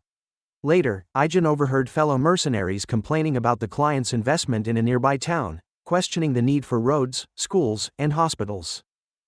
During that period, Yeona's father consistently supported Ijin, sharing snacks, water, and even covering him when it rained. Eventually, Ijin was reassigned, and the man expressed disappointment, having grown attached. He handed Ijin a bag of food and medicine, asking him to visit if possible. Ijin, surprised by the gesture, asked why he was being treated with such kindness. The man, astonished that Ijin spoke Korean, explained that Ijin reminded him of his daughter, and he could not abandon him. Some time later, Ijin learned that the volunteer group had been attacked shortly after their escort left. Most of them were killed, confirming the ambush had been planned. His thoughts were interrupted when Yeona approached, asking to speak privately. In a quiet space, Sokju apologized for doubting him. Ijin accepted, stating he had only done what was necessary. Yeona then invited him somewhere on her grandfather's behalf. She expected him to refuse, but to her surprise, he agreed. Elsewhere, Jia was still frustrated over being denied information about Ijin. Her irritation was cut short when her subordinate informed her that Ijin had come to see her. Inside the SW building, Ijin prepared for his training session while Sokju stood nearby, curious about his sudden decision to join. Sokju asked what prompted the change, and Ijin briefly recalled what the company owner had said. He only needed to stay with the rest of the bodyguards for a few days, arrangements had already been made. Responding calmly, Ijin said he simply wanted to understand what bodyguarding entailed. He then questioned Sokju's absence from the session, to which Sokju explained that he belonged to Team 3, which was responsible for protecting Yeona. Only Team 2 had training scheduled for the day. Team 2, Sokju added, was tasked with guarding Jia and her parents. Upon entering the training room, Ijin was introduced to the group by the team leader. One of the members quickly identified him as the student involved in the recent incident alongside Sokju, confirming their suspicions. Ijin greeted them, and the training commenced. Yeona was present as an observer, silently noting how natural this environment seemed for him. While watching, she noticed Jia had arrived and began wondering why she had shown up. As the session progressed, the team leader grew increasingly surprised by how well Ijin kept up with the intense pace. He pushed the group harder, but Ijin continued to perform without visible fatigue, while the rest of the trainees began to wear down. Yeona and Jia observed the difference in stamina and skill with growing intrigue. When the session ended, the team leader questioned how someone like Ijin had acquired such skill. He also noticed Jia in the room and began to worry that their overall performance might be criticized. One of the team members asked to test Ijin's ability in a sparring match. The team leader initially refused, concerned about injuries. However, Ijin stepped forward without hesitation, stating that he did not mind. This decision caught everyone off guard. The team leader reluctantly agreed but insisted on full protective gear. Those present began to murmur among themselves, wondering if Ijin would be able to stand his ground. Many believed he would struggle, especially given that most of the bodyguards had military experience and specialized training before joining SW. Before the sparring match began, the team leader emphasized that both participants should hold back since it was only a training exercise.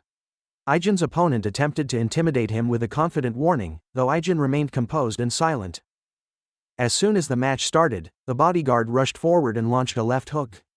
Ijin dodged cleanly, reading his movements with precision. Spotting an opening, he struck the man's leg and followed up with a punch. Although his opponent managed to block it and attempted a counterattack, Ijin blocked the incoming strike and responded with a powerful punch to an unguarded section near the chin, just below the helmet's coverage. The impact stunned the bodyguard, who stumbled. Ijin seized the opportunity and delivered a sharp knee to the body, ending the match decisively. Everyone in the room stood in stunned silence. The bodyguard lay on the mat, unable to continue, while Sokju watched in disbelief. He quietly remarked that Ijin seemed incapable of holding back his strength. Jia, observing from a distance, questioned whether Ijin was truly just 19. Her expression revealed a mix of confusion and concern. Meanwhile, her subordinate, clearly displeased by what he had seen, glared at Ijin with growing hostility. The injured trainee was carried out of the room as the team leader observed Ijin's performance closely. Standing nearby, Jia's personal bodyguard watched with narrowed eyes.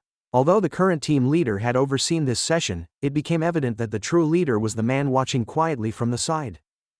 A new request came in for another sparring match. This time, it was Choi Bomsok, considered one of the strongest members of the team. The acting leader hesitated, warning against it, yet Ijin stepped forward once again. He claimed he was not even close to feeling tired, which drew surprised glances from the rest of the group. The two took their positions. Bomsok removed his helmet, stating he had no need for it.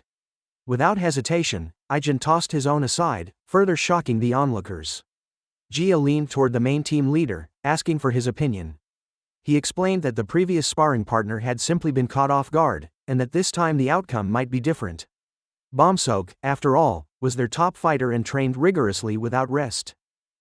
Jia's bodyguard added that in direct combat, raw physical strength often determined the outcome, and Bomsok had the clear advantage. Despite this, the match began with both fighters landing and blocking attacks with impressive speed. For a while, their skills seemed evenly matched. Bomsok taunted Ijin, claiming his defenses were unbreakable. That belief was short-lived, as Ijin suddenly shifted tactics, striking at Bomsok's knee. The impact disrupted his guard, allowing Ijin to land a quick series of clean blows. Frustrated, Bomsok lashed out with a wild punch. Ijin blocked it with ease, countering with a precise strike to the neck. The match ended instantly. From the sidelines, Yona's bodyguard noted how effortlessly Ijin used his opponent's weaknesses against them. When Ijin asked if anyone else wanted to spar, silence filled the room. No one stepped forward. The acting leader opened his mouth to speak, likely about Ijin's unorthodox style, but he stopped himself, knowing it would sound like an excuse after losing to a high schooler. Jia turned to the actual team leader, asking for his assessment. He responded that Ijin had shown remarkable skill throughout both the basic training and sparring matches. Without delay, Jia addressed Ijin directly. Since he had completed the initial phase, it was time for him to move on to actual fieldwork. Given that he was already following Team 2's schedule, she informed him that he would be accompanying her. Elsewhere, in a private office, Yona's grandfather discussed Ijin's performance with a trusted associate, likely one of the senior guards. They both acknowledged how shocking it was to witness such capabilities from someone so young. The name Jin had once circulated widely in certain circles, associated with extraordinary skill even during his younger years. Now, knowing that Ijin and Jin were the same person, they began to understand the weight of what they had just witnessed. Meanwhile, in the changing room, Ijin adjusted his new suit. The tailored fit and clean lines contrasted sharply with his usual attire, giving him a polished, composed appearance. At home, Dayun informed her grandfather that Ijin would be returning late due to other responsibilities. Her grandfather expressed concern, hoping that Ijin would stay out of trouble. Meanwhile, inside the SW building, the acting team leader addressed the bodyguards with a stern look, preparing them for an intense session. As Yeona observed from a distance, she noticed Ijin emerging from the changing room, now dressed in a suit. His appearance drew further resentment from the team, who already viewed him with skepticism. Soon after, Ijin began his first official duty. Under the team leader's instruction, he was told to sit beside Jia, the individual they were assigned to protect. Upon sitting, Ijin subtly scanned the number of bodyguards in the room, analyzing the formation and coverage. Jia interrupted his quiet assessment by asking whether he had ever considered becoming a celebrity. She explained that their destination for the evening was tied to her entertainment company. Ijin gave a composed response, stating he had no interest in that path, maintaining the cover that he was only exploring bodyguard work. Jia remarked that he seemed to have natural talent in the field, citing how effortlessly he had defeated 2 trained members of their team. The comment irritated the team leader, though Ijin quickly diffused the tension. He explained that the earlier success was due to their underestimation of him as a student, which gave him a situational advantage. Jia initially assumed he would be proud of the victory, yet the team leader understood Ijin's intent. Rather than humiliating them, Ijin had been careful, respecting the limits of a training match. Upon reaching their destination, the team assumed formation around Jia. The team leader observed Ijin, noting how he had not moved in over an hour, maintaining focus without showing fatigue. Curiosity eventually got the better of him, and he asked where Ijin had received his training. Ijin replied that he learned it in his neighborhood. Though it sounded implausible, the team leader sensed a strange sincerity in the statement. Perhaps Ijin truly had survived in an environment where constant running, fighting, and survival shaped his abilities. Later that night, while returning from the event, Jia checked on Ijin's condition, aware that it was getting late. Ijin assured her he was fine. She noted that his behavior did not match someone doing this for the first time. He again reassured her. Nearby, the team leader observed quietly, surprised that Ijin had not once asked questions or complained, even after they intentionally withheld his dinner. His composure never wavered. Suddenly, Ijin noticed something off. A truck was approaching from the opposite lane at high speed, its driver unconscious. Although the driver made a last-minute effort to swerve, the collision could not be avoided. The car spun violently. The team leader checked Jia's condition immediately, only to find that Ijin had already shielded her, holding her securely during the crash. The speed of his reaction caught everyone off guard. Jia quickly pulled away from him as another guard stepped in to check her condition. The incident was soon confirmed to be caused by drunk driving, with the driver having passed out. Despite this, the team leader instructed the guards to investigate thoroughly to rule out any deliberate attack. As the situation calmed, Jia glanced at Ijin, who remained seated calmly as though nothing had happened. A guard called for an ambulance and reminded Jia that Ijin might have sustained injuries. She turned to him and asked if he was all right. Ijin nodded, appearing unaffected, and instead advised her to wear her seatbelt in the future, even when seated in the back. Jia, slightly confused by the remark, agreed without hesitation. The next morning, Dayun prepared lunch while Ijin watched from the doorway. Curious, he asked why she was cooking at that hour. Dayun explained that she planned to deliver it to their grandfather at his workplace. Although she used to do this often, her busy schedule had prevented her from continuing the routine after Ijin returned home. Hearing this, Ijin offered to accompany her. At work, one of the employees noticed the grandfather in high spirits and invited him to join them during their break to enjoy some rice cakes. He declined politely, stating that he needed to handle some recycling first. While gathering trash, he found himself reminiscing about the joyful moments he had spent with Ijin. His face softened as memories played across his mind. Not far from him, a commotion broke out. A man was being asked to move his car, which was blocking the path for others. The driver, clearly irritated, argued that he only needed to dispose of some trash. He approached the recycling bins where the grandfather stood but lazily tossed his garbage beside the containers instead of into them. The grandfather, without complaint, picked up the trash and began sorting it properly. The man's girlfriend handed over another bag, and he repeated the same careless act. Again, the grandfather handled it without protest. Just as he was finishing, he heard a familiar voice call out. Turning around, he saw Dayun and Ijin walking toward him. Surprised but pleased, he asked what brought them there. Dayun replied that they had brought him lunch. She also asked whether he was sorting the recycling, to which he responded affirmatively, noting that it would pile up otherwise. Without hesitation, Dayun rolled up her sleeves and offered to help. Ijin stood nearby, watching with a quiet smile. Not far away, Chief Cha and his subordinate exited an apartment complex. Chief Cha commented on how refreshing it was to finally get a proper night's sleep at home. Mid-conversation, he caught sight of Ijin and his family. His subordinate pointed out that the man beside Ijin must be his grandfather, and the girl, his sister. Chief Cha stared at Ijin, surprised to see such a genuine expression on his face. He looked just like an ordinary high school student. When his subordinate suggested they greet the group, Chief Cha declined. He felt it would be a shame to interrupt such a peaceful moment. Later, after sharing lunch together, Ijin and Dayun returned home, leaving their grandfather in high spirits. That night, after finishing work, the grandfather noticed the same car from earlier parked improperly once again. He approached the driver, calmly pointing out that the spot was not meant for parking and could obstruct other vehicles.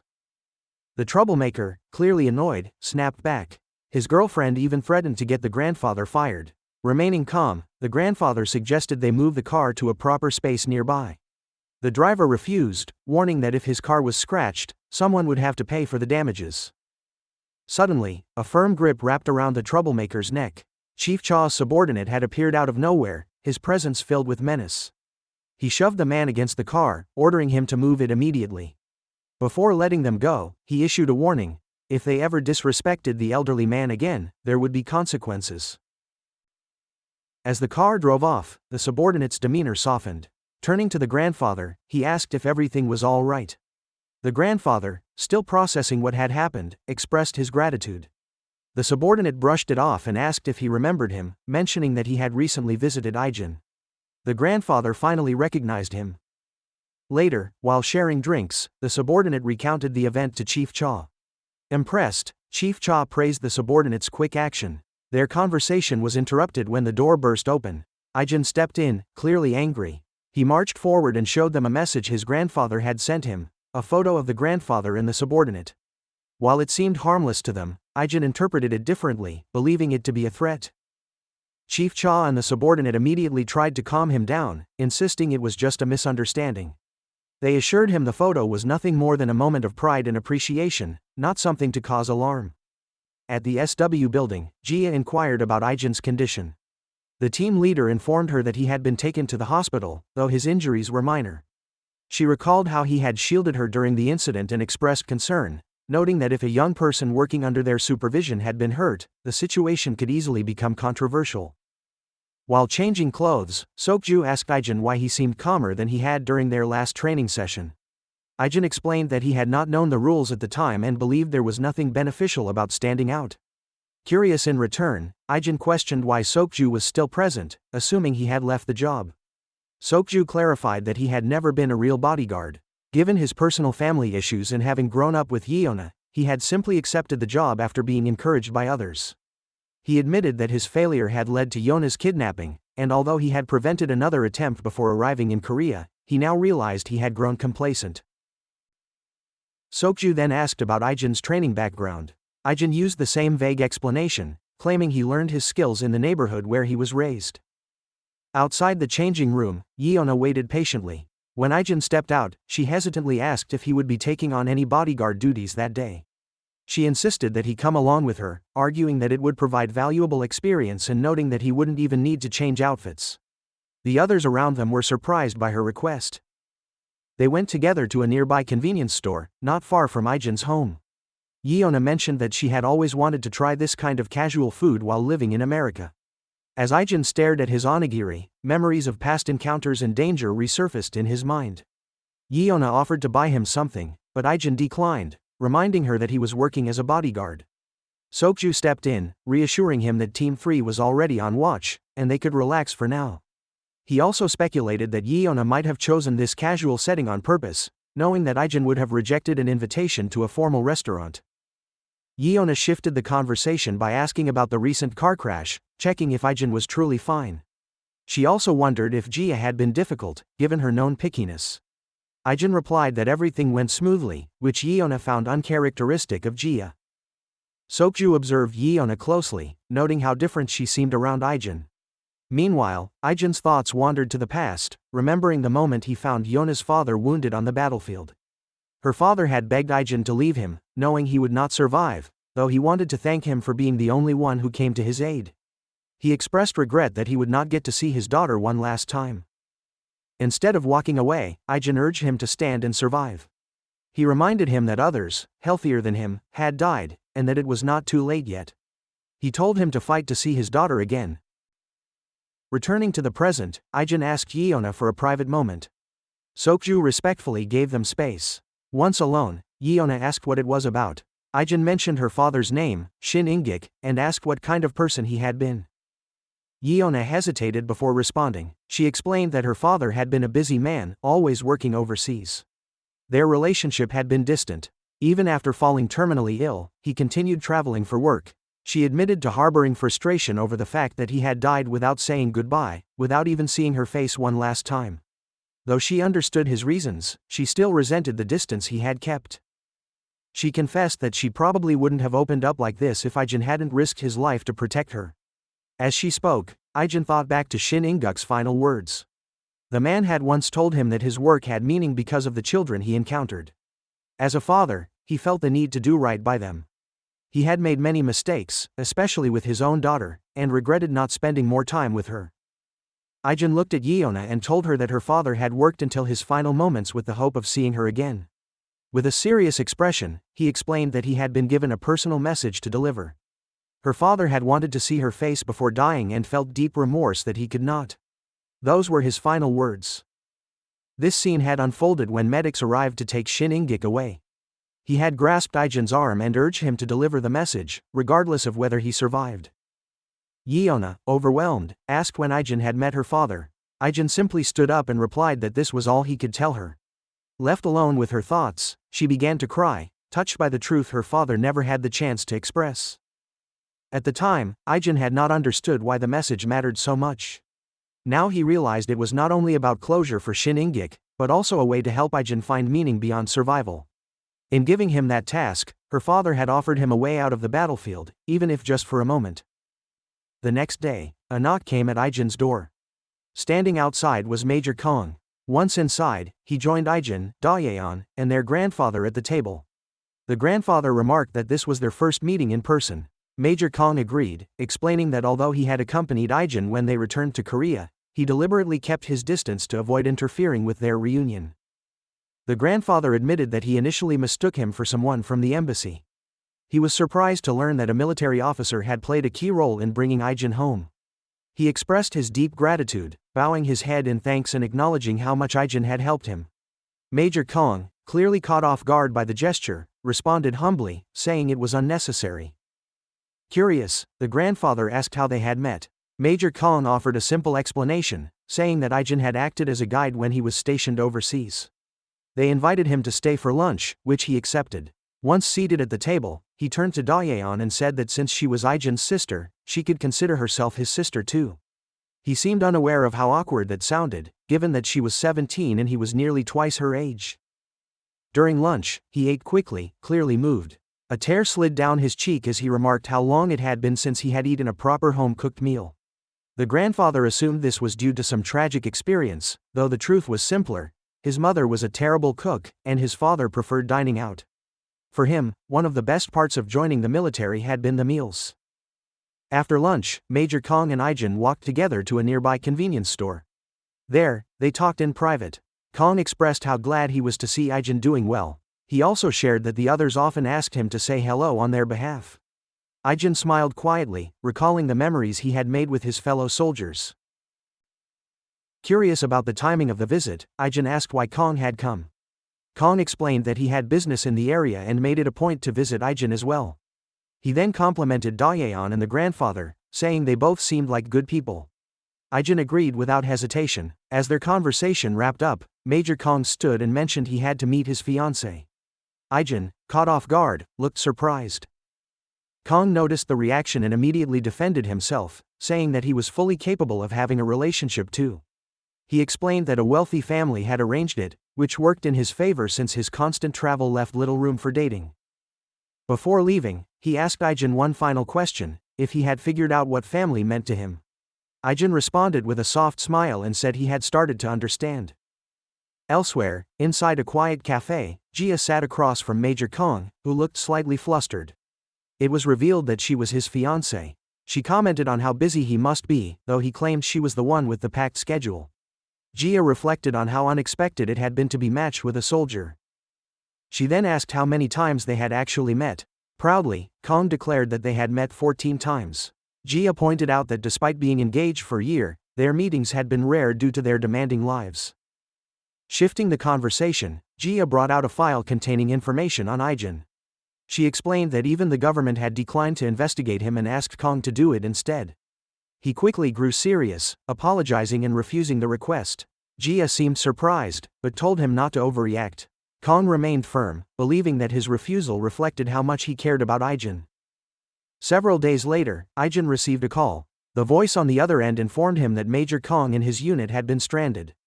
This news proved true, as Major Kong, now stuck in an unknown location, noted that the enemy's movements had become unpredictable. In a remote base, a subordinate approached a man presumed to be the leader of the attackers. The subordinate announced that Major Kong and his team had been cornered within the designated area. Hearing this, the man smiled and declared that the hunt could now begin. The anonymous caller who informed Ijin about the stranded squad turned out to be Yona's grandfather. He explained that military forces were already engaging in minor skirmishes while preparing a rescue operation. The situation had grown critical, and he felt Ijin needed to be aware of it. However, he warned Ijin not to take matters into his own hands. Things are different now. Ijin had a family, and charging into danger as he once did was no longer an option. Ijin sat quietly, his thoughts drifting back to the time spent with Major Kong. He remembered how Kong accepted his real name without judgment, how he supported him during vulnerable moments, and how he had once shared stories of his future fiancée and their planned life together. The memory of their camaraderie and Major Kang's gentle smile weighed heavily on him. He didn't know what decision to make. In the middle of his thoughts, Dayun called him to eat. He entered the room absent-mindedly, his expression distant. Once seated, he listened as his grandfather and Dayun chatted about the lunch they had once brought to his workplace. The warmth of their conversation slowly brought him back to the present. Seeking guidance, Ijin asked his grandfather what one should do for someone who had helped them in the past. His grandfather paused before responding. He explained that there was no simple answer. Everything depended on the nature of the help given and what one was capable of returning. However, he added that the first act of kindness carried greater weight, because it was given without expectation. Life sometimes demanded repayment of kindness, and if that was not possible, then one should at least try to do what lay within their reach. Ijin thanked him sincerely, admitting how grateful he was to have found his way back to them.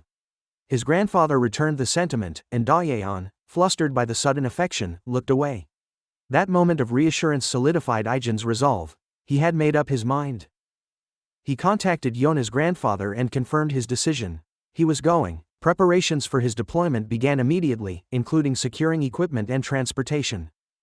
Meanwhile, at the remote conflict zone, Major Kong coordinated his weakened unit. He issued orders to the remaining soldiers while assessing their condition. One soldier approached, noting that several men were exhausted and one had lost a significant amount of blood. Despite the setback, Major Kong insisted they needed to reach the next location if they hoped to be rescued.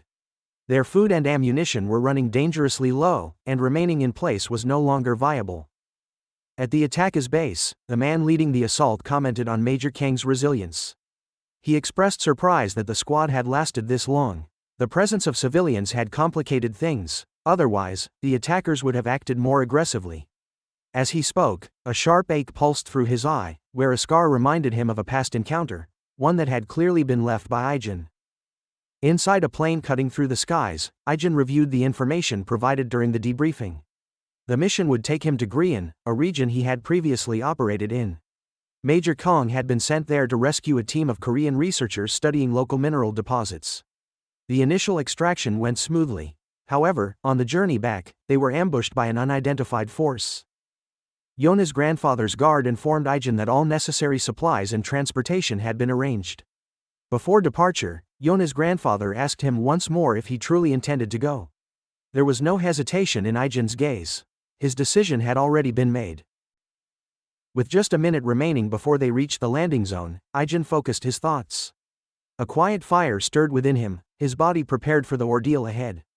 A faint red glow edged into his eyes, signaling the return of the calm yet deadly resolve that had defined his past. He was ready. At school, Yeona found herself distracted, wondering where Ijin could be. She recalled calling him, yet there had been no response. Her concern lingered as the hours passed. Far from Korea, in the war-torn terrain of Rakyeon, Ijin examined the ground carefully. Bullet casings and fresh footprints told a clear story. Judging by the trail, he concluded that Major Kong and his squad were likely heading toward the third checkpoint. Meanwhile, Major Kong and his remaining men were engaged in a fierce gunfight. Their position was under pressure, yet they continued to hold the line. Among the enemies, one soldier readied a rocket launcher. With swift precision, Major Kong neutralized the threat with a single shot, causing the projectile to veer off target. The impact missed, prompting the attackers to fall back temporarily. During the brief lull, a soldier approached Major Kong to provide a status report. There had been no new casualties, though ammunition was running low. The third checkpoint was still 3 hours away, and their group included both wounded soldiers and civilians. The situation was rapidly becoming more precarious. The soldier also pointed out a troubling pattern. The attackers kept retreating after taking minimal losses, only to regroup and strike again. It was becoming clear that this was not random aggression. They were intentionally wearing the squad down. At first, Major Kong believed the enemy lacked strategy. Now, he recognized a coordinated tactic at play. They had been forced to abandon the first and second checkpoints already. The enemy seemed to know exactly where they were headed, likely preparing an ambush at the third. Despite the danger, Major Kong resolved to reach the next checkpoint and protect it at all costs. For him, the mission remained unchanged. Get these people to safety, no matter what. Elsewhere, inside a guarded base, the enemy leader received an update. Everything was unfolding as anticipated. A subordinate burst into the room, visibly furious. He shouted that their soldiers were dying pointlessly, as the repeated assaults had no impact on Major Kang's unit. The boss remained calm but stern. He reminded the man that their opponents were trained special forces. A full frontal attack would have led to even more severe losses. In such a scenario, he would have risked losing both his forces and control of the area. The subordinate attempted to argue further, but the boss's patience ended. His enforcer stepped in and silenced the protest with a bullet. Outside the tent, their troops were rounded up and removed. They had served their role and were no longer needed. Back in the field, Major Kong received word that they were only 500 meters from the checkpoint. He ordered the group to slow down and remain alert. He suspected that their enemies had anticipated their route and might already be waiting at their destination. Inside the command tent, the boss smiled as he described his favorite part of the hunt. It was the moment when a desperate animal realized there was no escape. He could already picture the hopelessness in their eyes. However, what awaited Major Kong at the checkpoint was unexpected. The enemy forces stationed there had already been defeated. He cautiously advanced, surprised by the lack of resistance. Upon hearing this news, the boss erupted in anger. He ordered his subordinate to send immediate reinforcements to catch Major Kong. Moments later, he reconsidered and grabbed the radio himself, demanding a report from the team that had been tailing the squad. The line crackled before a voice replied. The soldier explained that they were under attack. While pursuing Major Kong, they had been ambushed. The boss demanded to know who was engaging them, yet the signal abruptly ended as the soldier was taken out mid-transmission. In that instant, the boss realized the truth. They had not been hunting a weakened force. Instead, they had become the hunted. The trap had been reversed. The one eliminating his men with calculated precision was none other than Ijin. Gunfire echoed through the dense terrain as Ijin weaved through the battlefield with sharp focus. He estimated that Major Kang's group needed approximately 30 more minutes before they could escape safely. Until then, it was his responsibility to hold back the enemy. With swift movements and unerring aim, he eliminated several attackers in rapid succession. The enemy quickly responded, returning fire in the direction of Ijin's last shot. However, the uneven landscape gave him a significant advantage. He shifted position with ease, making it nearly impossible for the enemy to track his true location. Far ahead, Major Kong paused and looked back. A fierce exchange of gunfire erupted behind them, though it remained unclear who was involved. The uncertainty caused concern, prompting him to order his men to stay put until reinforcements arrived. Meanwhile, Ijin continued his assault. He understood that the enemy likely realized he was working alone, yet his strategy involved striking from multiple directions to create the illusion of a larger force. This approach had kept them disoriented for a while. Soon, Ijin observed a drop in enemy numbers. His instincts warned him of a possible ambush. He crawled into a nearby bush, staying low to the ground, and carefully scanned the area. Just as he suspected, 3 opponents were lying in wait. Without hesitation, he eliminated all 3 before they could act. Time was running short. 14 minutes remained before Major Kang's rescue team would arrive. The situation was no longer in his favor, but he continued holding the line. Back with Major Kang's group, the soldiers stayed alert. One of them received word that the extraction unit was close. Suddenly, their radio buzzed with a transmission. Ijin's voice came through, stating that he would join them within 3 minutes. The news stunned them all. Major Kong, in particular, was caught off guard. Soon after, movement in the brush drew their attention. A figure emerged with hands raised. It was Ijin, alive and unharmed. Relief washed over the squad as the rescue plane arrived in the distance.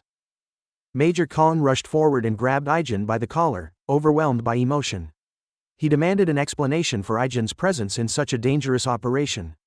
This was not the same situation as before, and Ijin had no obligation to be here. Ijin calmly replied that it was precisely because the circumstances were different that he had come. If he had ignored the call for help, the regret would have haunted him forever. Hearing these words, Major Kang's composure broke. Tears welled up as he struggled to find the right response. They had both endured too much for anything to be left unsaid. Together, they boarded the extraction plane, leaving the battlefield behind. Elsewhere, the enemy commander arrived in the aftermath of the failed assault. He surveyed the damage with growing frustration. His subordinate delivered the report. Team Alpha had been completely wiped out without any resistance, and only 3 members of Team Delta had survived. The Delta unit had been ambushed mid-movement, caught off guard by an opponent they underestimated. The commander demanded information about the enemy. His subordinate admitted they had no definitive identification. All they knew was that the assailant was part of a small group, possibly even alone. This outcome puzzled the commander. Only one individual had ever demonstrated such ruthless efficiency. A sharp pain in his old wound reminded him of that person, Agent 001. He muttered that only 001 ever fought like this. The subordinate reminded him that 001 had been declared dead years ago. However, the commander refused to accept this explanation. He ordered a new investigation, suspecting that 001 might still be alive. Ijin continued training with Team 2 under close observation. Yeona watched quietly from the sidelines while Sokju, clearly tense, kept a close eye on Ijin's performance. Despite his efforts, Sokju consistently fell short. For Ijin, the drills were nothing compared to what he had endured in the past. Inside the changing room, Sokju noticed blood seeping through Ijin's shirt. Though Ijin quickly hid the injury, Sokju realized it must have been serious if it had bled through the fabric. Even so, Ijin had managed to earn the highest scores of the day. As they both changed, Sokju spoke up, admitting that he felt like a small fish in a vast ocean. He had always been considered a genius from a young age, but standing beside Ijin, his confidence wavered. He acknowledged Ijin's superior skill and assumed he must have trained for years to reach this level. Ijin responded with calm honesty, mentioning that he had noticed Sokju's constant attempts to outdo him in training. He understood the feeling, especially since they were the same age. He had also heard that Sokju was being trained to assist Yeona in her future role. Sokju confirmed this, explaining that both his father and grandfather worked at SW. His path had been predetermined from childhood. Since he grew up alongside Yeona, it had been natural for him to prepare for a support role when she eventually joined the company. Without hesitation, Ijin stated that he could never be someone's aide. He had no knowledge of that world and believed everyone had their own strengths. Sokju moved closer and repeated that he had no intention of losing, even in training. Ijin smiled at the challenge. Outside the changing room, Yeona congratulated them on their performance. She turned to Ijin, curious about his absence from school in recent days. Ijin replied that something had come up, just as his phone rang. It was Major Kong. On the other end of the call, Major Kong shared good news. The surgery for the injured soldier had been a success. He added that had they delayed any longer, the situation would have become far worse. He thanked Ijin for saving not just one life, but all of theirs. The other soldiers echoed their gratitude through the phone. Shifting to a more serious tone, Major Kong urged Ijin never to return to the battlefield. It was not a place for someone with a family. Ijin interrupted gently, reminding him that because of Kong, he now had that family. For him, returning had been worth it. Touched by these words, Major Kong expressed his appreciation before they ended the call. Yeona, having observed the conversation, walked over and asked if Ijin was heading home. He explained that he was meeting some friends at a PC cafe. Her eyes lit up with interest, and she asked to join. Upon arriving at the cafe, they found it in disarray. A staff member was attempting to clean the mess. Sokju inquired about the situation, and the worker explained that students in uniforms like theirs had been hanging out peacefully until another group from a different school started a fight. Ijin checked his phone, seemingly ready to contact someone. At that moment, outside the cafe, Youngchan was running frantically with a group of students chasing him. While sprinting, he recalled how Jaehyung and Hyukjin had been ambushed, leaving him no choice but to flee. Just then, his phone vibrated. It was a call from Ijin. Jaehyung and Hyukjin held their ground for as long as they could. Although they managed to land a few hits, the fight was clearly taking its toll. Both were injured and drained, barely able to stand. A large figure emerged from the crowd, noticeably bulkier than the others. He made a comment about their fighting ability, clearly amused by their struggle. In response, Jaehyung fired back, challenging him to fight instead of hiding behind his lackeys. The taunt struck a nerve. The man, Yu Ijin, charged forward with brute force. Jaehyung tried to counter, landing a few punches and a kick aimed at the midsection. However, exhaustion had already set in. His attack was intercepted mid-air as Yu Ijin grabbed his leg before impact. With overwhelming strength, Yu Ijin slammed Jaehyung to the ground and began kicking him mercilessly. Hyukjin, distracted by concern for Jaehyung, failed to notice another attacker approaching from behind. The blow took him out instantly. Yu Ijin continued pounding Jaehyung until one of the students interrupted, announcing that Taesu wanted them to drag both victims to his location. Jaehyung, barely conscious, was left in a pool of blood. Meanwhile, Ijin met with Youngchan, who explained what had happened. He believed it was retaliation for the conflict they had started earlier.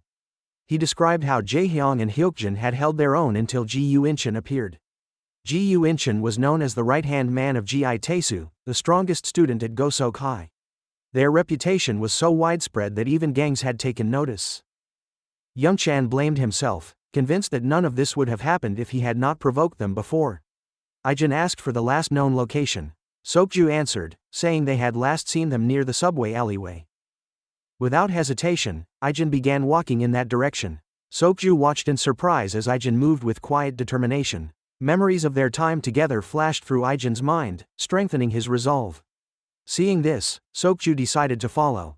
He could not stand by while his friends were in danger. Yona's bodyguard observed Sokju's decision and encouraged him. Despite his experience, Sokju was still a student like the others. Smiling, Sokju excused himself and joined Ijin. Yeona wanted to follow too, but her bodyguard stopped her, explaining that there was no need for her to get involved. Her displeased reaction left him nervous, though he remained firm in his decision. Youngchan questioned whether Ijin could handle the group alone. His doubt faded when Sokju joined them. With both of them moving together, Youngchan realized the rescue effort was no longer just a hope. It had truly begun. Ijin and Sokju arrived at the location Youngchan had mentioned, though there was no sign of Jaehyun or Hyukjin. While searching the area, Sokju discovered their phones on the ground, both deliberately smashed. It became clear that they had been dragged away. Ijin spotted the bloodstains nearby, confirming their fears. Before they could discuss further, a group of students appeared behind them. They seemed relieved to have found Youngchan, revealing that they had been looking for him.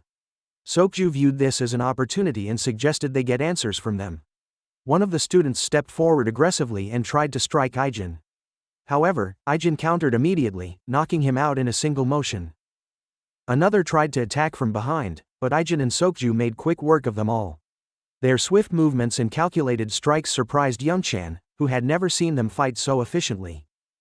Once the dust settled, Ijin crouched beside one of the downed attackers. His cold gaze unnerved the student as he asked where Jaehyung and Hyukjin had been taken. In response, the student raised a middle finger. Without hesitation, Ijin slammed his head into the ground, rendering him unconscious. Sokju, observing the outcome, offered to handle the questioning from that point on. Elsewhere, inside a bar, Jaehyung and Hyukjin stood before Gi Taesu. Taesu was furiously beating two others with a bat, clearly venting his frustration. After finishing, he sat down and stared at the two, explaining how they had embarrassed him in front of his seniors. Earlier, Taesu had been confronted by one of those seniors, who questioned whether it was true that 10 students from Gosok High had been defeated by only 4 from Sinan High. The news stunned Taesu. His senior had warned him that their gang affiliation could be reconsidered if such weakness continued. To save face, Taesu had claimed that one of the targets had escaped and the other had yet to be found. The explanation, however, had not been well received. Now, with Jaehyung and Hyukjin before him, he demanded to know where the others were. Jaehyung refused to speak, prompting his men to approach with menace. Taesu halted them, proposing a cruel game. He declared that whoever talks first would be allowed to walk free, while the other would be forced to work under them with no escape. Jaehyung and Hyukjin laughed at the absurdity, mocking Taesu for watching too many gangster films. Their reaction pushed Taesu over the edge. With no warning, he raised his bat and began striking both of them relentlessly. His blows were unrestrained, and even his followers appeared unsettled by the intensity of his rage. Suddenly, a loud crash echoed from the front of the bar. Taesu paused mid-swing and turned toward the sound. His guards had been taken out. As dust settled and the door creaked open, it became evident that Ijin and Sokju had arrived. Gi Taesu demanded to know how they had arrived at the bar. Youngchan's attention, however, was fixed on Jaehyung and Hyukjin, who lay battered and bruised. Ijin and Sokju stood behind him, expressionless, taking in the scene without a word. The atmosphere remained tense as the group inside the bar laughed mockingly, clearly amused by the arrival of their new guests. Youngchan hesitated, trying to count how many opponents they might be facing. Gi Taesu dropped his bat to the floor and calmly sat down, giving the signal for his men to attack. Ijin assessed the situation briefly, relieved that he had made it in time. He knew these attackers were finished. Despite their numbers, the fight quickly turned in Ijin and Sokju's favor. They moved with calculated efficiency, neutralizing the first wave within seconds. Shock swept across the room as Gi Taesu's men were overwhelmed far too easily. Realizing the first group had failed, Inan, the second in command, panicked and ordered more men to step in. A wave of goons surged forward, surrounding Ijin and Sokju from all directions. Without hesitation, Ijin launched into action, leaping into the air and landing a devastating kick that knocked 2 attackers out instantly. Sokju followed suit, taking down several others with precision and force. Youngchan stood at a distance, frozen in disbelief as the fight unfolded before him. Despite the increasing number of enemies, Ijin continued to dominate the fight with little effort. Sokju found himself briefly caught between 2 opponents, one holding him from behind while the other moved in from the front. He wasted no time, quickly turning the situation in his favor by incapacitating both within moments. His swift counter left even Gi Taesu visibly shaken, causing him to drop his cigarette in disbelief. As the battle raged on, more bodies fell. When the chaos settled, only Ijin and Sokju remained standing. Nearly 30 fighters had been taken down by just the 2 of them. Silence filled the bar. Ijin's eyes locked on Gi Taesu, who was now visibly panicking. On his way to confront Taesu, Ijin passed by Yu Ijin, who briefly considered stepping in. He never got the chance. Sokju struck him down with a single blow before he could move. Gi Taesu, desperate and cornered, reached for his bat, assuming Ijin must have been exhausted by now. He lunged forward with a swing, but Ijin effortlessly parried it, then responded with a strike to the throat followed by a powerful knee to the face. Refusing to surrender, Taesu pulled out a knife and made a final attempt, aiming straight for Ijin's throat. Ijin dodged swiftly and grabbed his arm, locking it in place. With one smooth motion, he slammed Taesu into the ground, ending the fight completely. The room grew quiet. Victory was theirs. Jaehyung and Hyukjin slowly regained consciousness as Youngchan rushed over to check on them. Despite their injuries, they were relieved to see familiar faces. Jaehyun looked at Ijin, still dazed but grateful. With a weak smile, he raised his thumb in appreciation and joked that while he might be ranked bronze in games, in the real world, Ijin was clearly the challenger. A short while later, Ji Tae-soo and Ji Yu Ijin faced the consequences of their earlier failure. A senior from their group was mercilessly beating them, furious over the humiliation they had caused. Ji Tae-soo apologized repeatedly, though it only provoked more blows. The senior reminded them that with the Gosong and Sungsu boys gone, they should have used the opportunity to gain leverage, not disgrace the group. Another figure entered the scene, likely the leader. He called off the beating, deciding that enough had been done. He asked whether they had sent men after the students responsible for the embarrassment. Upon confirmation, he gave further instructions. If those students were found, they should have at least one limb broken. It was necessary, he said, to make them pay for daring to interfere, even if they were just kids. Hearing this, Ji Tae-soo smirked to himself, confident that Ijin and his friends were finished. Elsewhere, in a club known as Radio City, Chief Cha was being briefed by his subordinate Yeonsu. The situation was escalating. Kim Schumann's men had caused a commotion after new recruits under their wing lost a fight to a high school student. Though embarrassed by the outcome, they were planning retaliation to save face. It would be damaging for their reputation if word spread that they had been defeated so easily. Chief Cha listened carefully, then sighed in frustration. He instructed Yeonsu to gather some men, though Yeonsu had already anticipated this. He explained that since news had spread of Chief Cha cutting ties with the congressman, many of their former allies had returned to show support. Chief Cha stepped outside and was greeted by a crowd of loyal men, ready to follow his lead once more. He welcomed them with a nod and promised a drink after they completed their task. The Dushik gang was active again. Meanwhile, on a city street, Sokju and Yeona found themselves surrounded by Kim Schumann's men. The group demanded that they come along without resistance. However, before anyone could lay a hand on them, several cars arrived abruptly. Dozens of security personnel stepped out, surrounding the area. Yeona's guard calmly remarked that Sokju must have hit those boys hard to spark this kind of response. At a nearby bar, Chief Cha and his men confronted Schumann's goons. The confrontation was swift and one-sided. As Schumann's men were pushed aside, Ji Tae-soo realized who was behind the operation. He recalled that the Dushik gang had once been the most feared group in the region and had believed they were no longer involved in gang activity. Chief Cha addressed the situation directly. He made it clear that matters involving teenagers should remain among teenagers. Schumann, initially confused, finally understood what was going on. This was about Ijin. Chief Cha smirked, stating that adults should only deal with adults. He made no room for further questions. Elsewhere, Ijin shared a quiet dinner at a convenience store with Dayun. He smiled gently as she enjoyed her meal. The moment was peaceful, a welcome contrast to the chaos of the previous days. While they ate, Ijin received a call from Chief Cha. The older man asked what he was doing, and Ijin explained that he was having dinner with his sister. Chief Cha invited him out for barbecue someday, saying it would be his treat. Ijin responded modestly, suggesting that something simpler, like convenience store noodles, would be better. Chief Cha chuckled, agreeing that they would share noodles sometime. After ending the call, he stood calmly in the bar, surrounded by subdued and defeated enemies, all bowing in silence. His presence alone had brought the situation to heel. After class ended the following day, Hyokjin and Jaehyung quickly stood up and invited Ijin and Youngchan to join them at the PC cafe.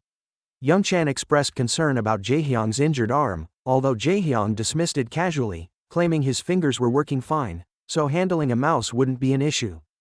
Hyokjin teased him, asking if he planned to use his injury as an excuse to slack off in the game, which seemed to be exactly what Jaehyung had in mind. Before heading out, Jaehyung extended the invitation to Sokju, promising to cover the cost of food as a token of gratitude for saving them earlier. Sokju accepted without hesitation. Yeona, standing nearby, announced that she wanted to come along as well. As the group prepared to leave, Sokju called out to Ijin, asking if it was really true that he was ranked bronze in the game. Ijin confirmed it, prompting a smug smile from Sokju, who walked away with clear amusement, mildly irritating Ijin. At the cafe, Jaehyung and Hyokjin immediately began bickering over the game, their competitive energy filling the room. Sokju and Ijin remained composed, playing their matches with quiet focus while Yeona sat beside them, occasionally glancing at Ijin. Drinks and snacks were passed around, and the group enjoyed the relaxed atmosphere. After their session ended, they exchanged farewells and went their separate ways. As Ijin made his way home, his phone rang. Dayun was on the line, asking if he had eaten yet. He replied that he hadn't and was on his way back. A moment later, Dayun and their grandfather appeared in front of him, announcing that they were out to buy groceries. Ijin decided to join them. The three moved together through the store, enjoying a quiet moment of family life. Outside, as they stepped out with their bags, the grandfather asked if Ijin was okay carrying everything. Ijin assured him it was no problem. His attention then shifted. Across the street stood a blond man in a trench coat, watching him closely. The man spoke, greeting Ijin by the codename 001. His appearance and tone suggested a connection from Ijin's past. The grandfather, sensing the stranger's foreign accent, asked if he was a friend. Dayun echoed the question with curiosity. Ijin explained that the man was someone he used to know from where he had lived before. Ijin stepped forward, and the two exchanged greetings. The man, identified as 006, smiled slightly. The grandfather extended an invitation to join them for dinner. The 006 declined, saying he was only passing through. Respecting his decision, the grandfather and Dayun left, allowing the two to speak privately. Ijin asked how 006 had found him. 006 revealed that the camp had discovered Ijin was alive and had already begun searching for him. He clarified that while they had not tracked him down completely, it was only a matter of time. He had been in the area when he heard the news and came to warn Ijin in person. His voice shifted as he added that once the camp confirmed Ijin's location, they would issue an order for elimination. Ijin's expression darkened as he heard this, his eyes reflecting a sharp change in mood. 006, maintaining a relaxed tone, then asked if they could grab something to eat. He mentioned that he had skipped lunch while tracking Ijin down. At a quiet eatery, Ijin and 006 shared a modest meal, both briefly commenting on the nutritional value of the noodles in front of them. The momentary calm was short-lived, as Ijin's tone shifted, prompting him to ask how 006 had managed to find him.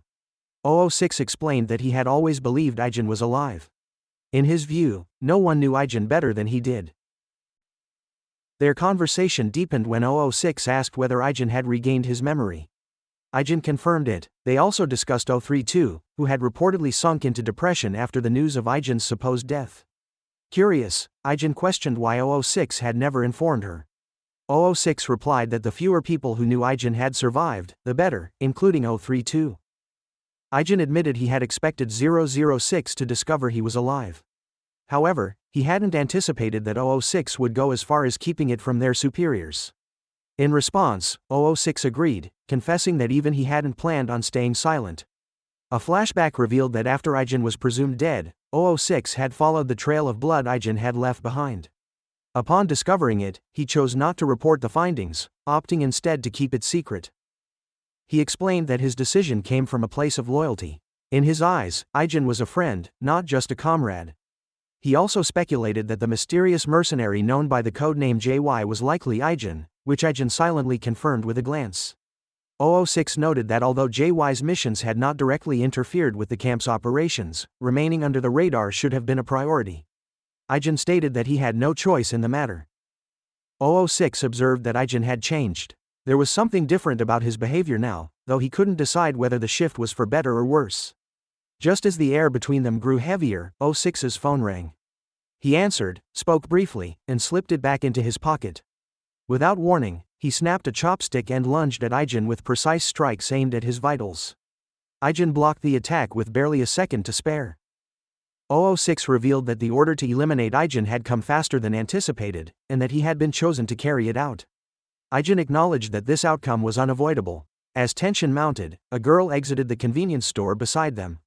Oblivious to the situation, she casually noted how attractive both men looked while sorting through recyclables. Realizing the location was too public, 006 backed off and said he would not act here. Before leaving, he stated that he preferred the version of Ijin he was seeing now over the one from the past. His words hung in the air as he disappeared into the crowd. Elsewhere, inside the SW Corporation building, Sokju was in the middle of a workout when his phone rang. Ijin's name flashed on the screen. Sokju picked up, and Ijin immediately asked for a favor. Ijin needed access to surveillance footage from a particular location and wanted someone tracked constantly from that moment on. Sokju, caught off guard, questioned what had happened. He reminded Ijin that authorizing surveillance required approval from the higher-ups and that such processes often took considerable time. However, Ijin remained firm. He needed everything done immediately. The urgency in his voice left Sokju speechless. At Chief Cha's club, Yeonsu informed him that Ijin had stopped by to borrow a motorcycle. Chief Cha, puzzled, pointed out that the only bike available was his own.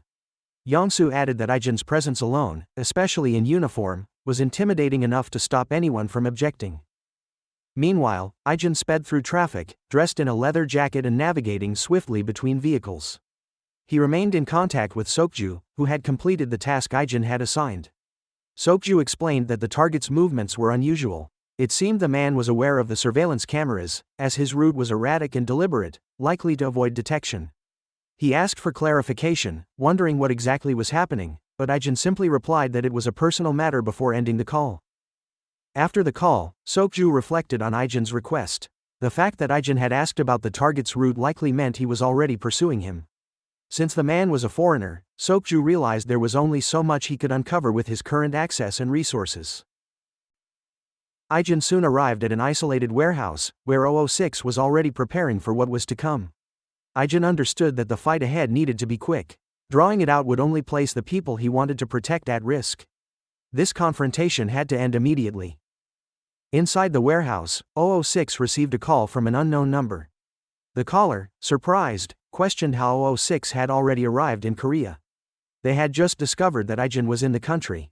006 responded calmly, explaining that he knew Ijin personally.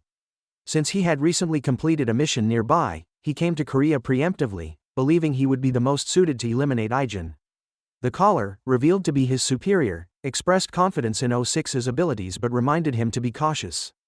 Despite Ijin being inactive for a long time, he once held the number 001, which could not be ignored. The call ended with the superior stating he would wait for the report. As 006 lowered his phone, he sensed movement and barely caught sight of Ijin approaching from behind, his expression cold and focused. Reacting swiftly, 006 reached for his weapon, though Ijin tackled him before he could fire. The gun was knocked away, sliding across the floor. 006 speculated that Ijin had tracked him using surveillance footage. He also muttered that Ijin was being excessive, considering they had only just parted ways. Ijin, however, remained silent. The two engaged in close combat, evenly matched in strength and technique. During the exchange, Ijin attempted a sweeping leg kick, which 006 caught. Using the opportunity, 006 sliced Ijin's leg with a concealed karambit. As the fight continued, Ijin avoided multiple strikes. Then, in a sudden move, he allowed himself to take a hit, creating an opening to disarm 006. The tactic worked. 006 recovered quickly and kicked Ijin before lunging for the discarded gun. Just as he aimed, Ijin hurled the karambit in his direction. The blade hit its mark, causing 006 to flinch. His shot missed, and Ijin ducked behind cover. As the gun ran out of bullets, 006 grabbed a suitcase and made a run for it. Ijin, wounded but determined, gave chase. He understood that letting 006 escape could put everything at risk. Although he sprinted with all his strength, his injured leg slowed him down. By the time he reached the exit, 006 had already mounted the motorcycle and was speeding away. Desperation filled Ijin's gaze as he thought of Dayun and his grandfather. Just when it seemed too late, a car came out of nowhere and crashed into the motorcycle, sending 006 flying. The collision knocked him unconscious. The car door opened, and Sokju stepped out. He looked at Ijin and asked whether he had overstepped by intervening. Ijin stood frozen, surprised by what had just unfolded. While driving away, Sokju thought about everything that had unfolded at the warehouse. He had asked Ijin if he was all right, although it was clear from his condition that he had taken some damage. Ijin brushed it off, focusing instead on 006, who lay in the back seat. Sokju glanced at him, wondering whether he might have gone too far, but Ijin's quiet stare prompted him to check anyway. Sokju mentioned that he had looked into 006's identity, only to find records stating he was an ordinary tourist. That alone raised more questions. He also began to consider how he would explain the wrecked condition of the car. Inside the warehouse, Ijin faced 006, now bound to a post. He called out, knowing 006 was conscious. 006 opened his eyes with a smirk and admitted that he had miscalculated, thinking Ijin would be alone. That mistake had cost him. Ijin demanded to know who else received the order to eliminate him. 006 replied that he did not know for certain. It was unlikely anyone else had been assigned yet, since he had been close by and the timing had aligned. The camp would try to handle the matter in secret. News of Ijin's survival would reveal their failure and damage their control, so they would move to erase him quietly. He added that the camp had suffered serious losses because of Ijin, especially the boss, who was expected to lead the next attempt personally. According to 006, they would not stop.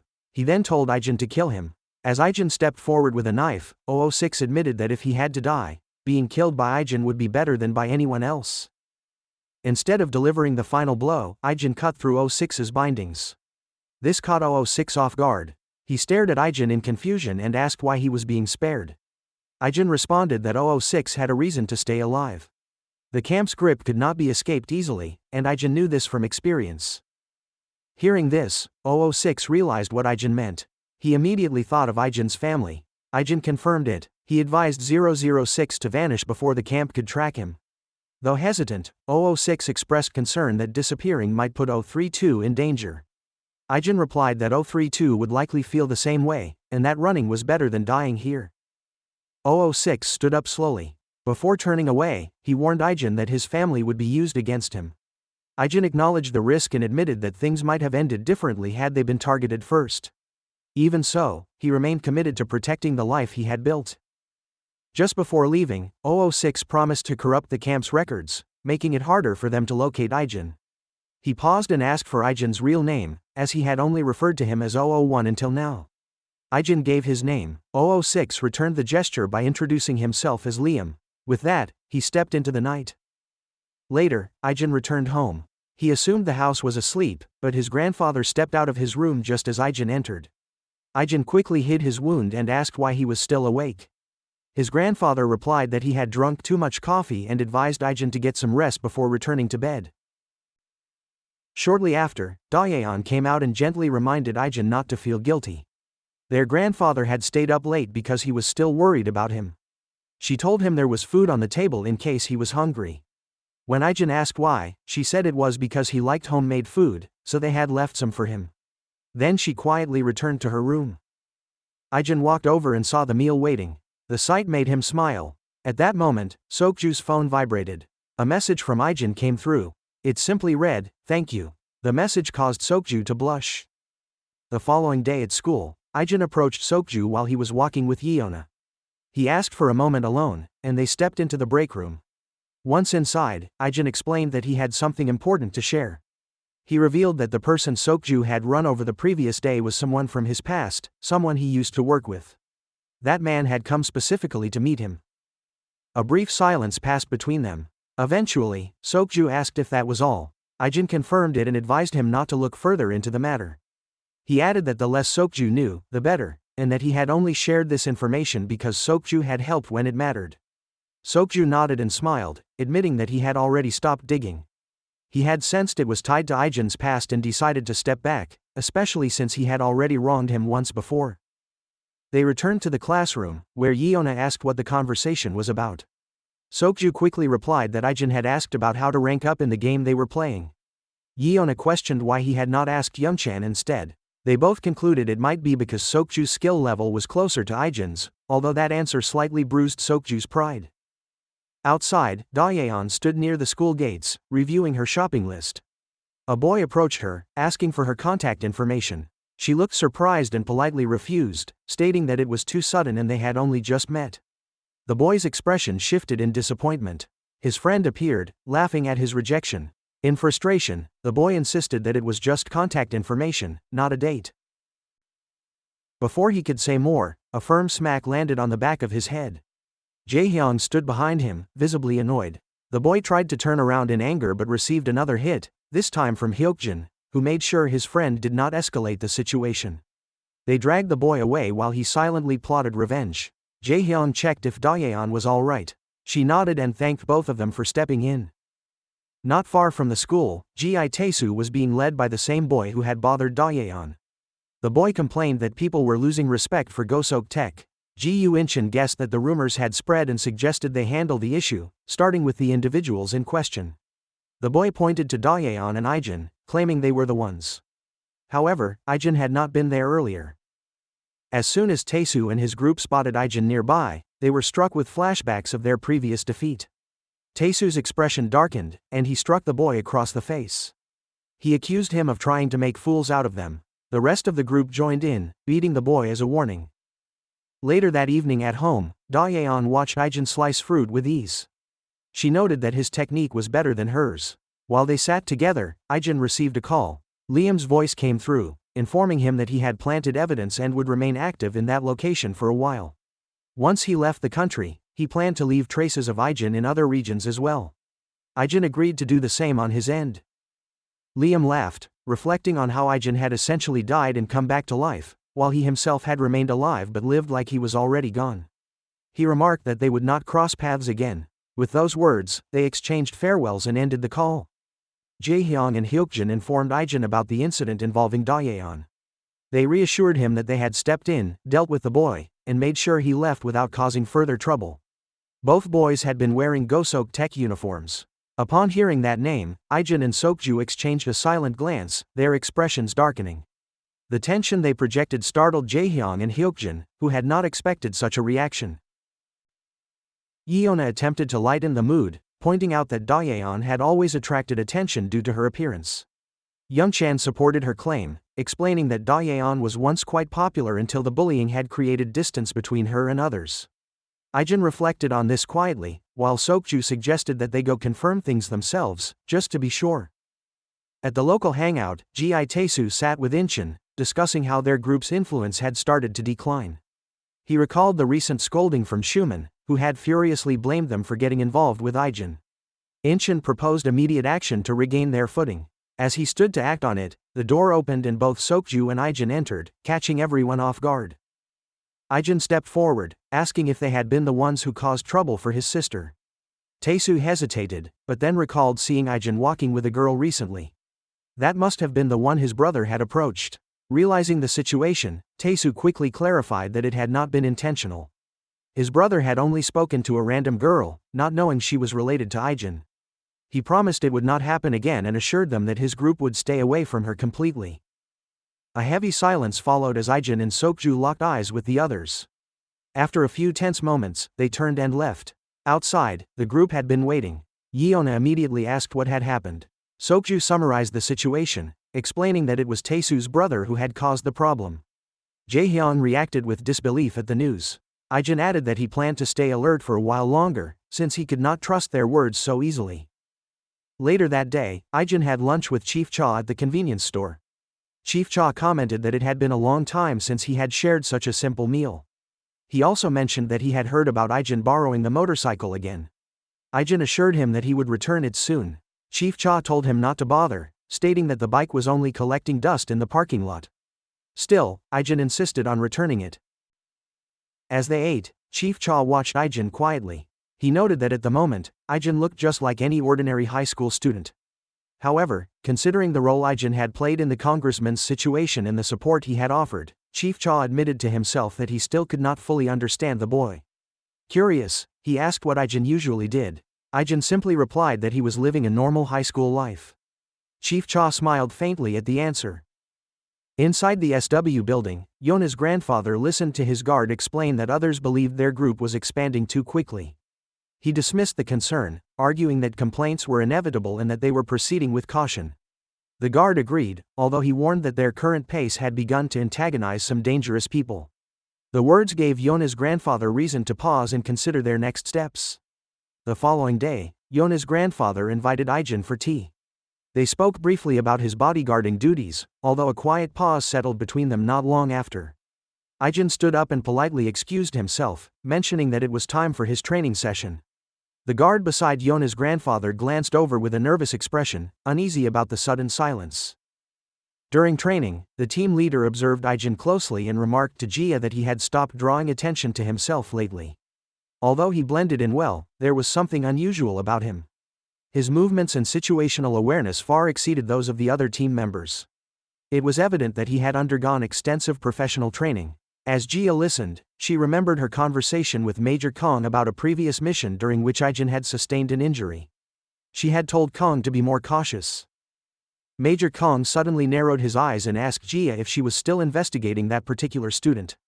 Jia sensed something off, especially because Major Kong had not been able to hide his unease during their earlier conversation. She calmly denied any investigation, which immediately caused his demeanor to brighten. Jia noticed the shift and began to wonder whether Ijin had some sort of connection with her fiancé. Later, while they were in the car, Jia brought up the idea once again, asking Ijin if he had ever considered becoming a celebrity. His reaction was swift and firm, leaving her visibly annoyed. Attempting another approach, she asked whether he knew Major Kong Hamshin, revealing that the man was her fiancé. Ijin's eyes widened slightly, and Jia caught the change in his posture. Her suspicion was now confirmed. Although Ijin said nothing, he straightened up, adopting a more formal stance for the remainder of the ride. Jia silently questioned what in his past could have caused such a reaction. Upon arrival, Ijin joined the others and headed to the staff room.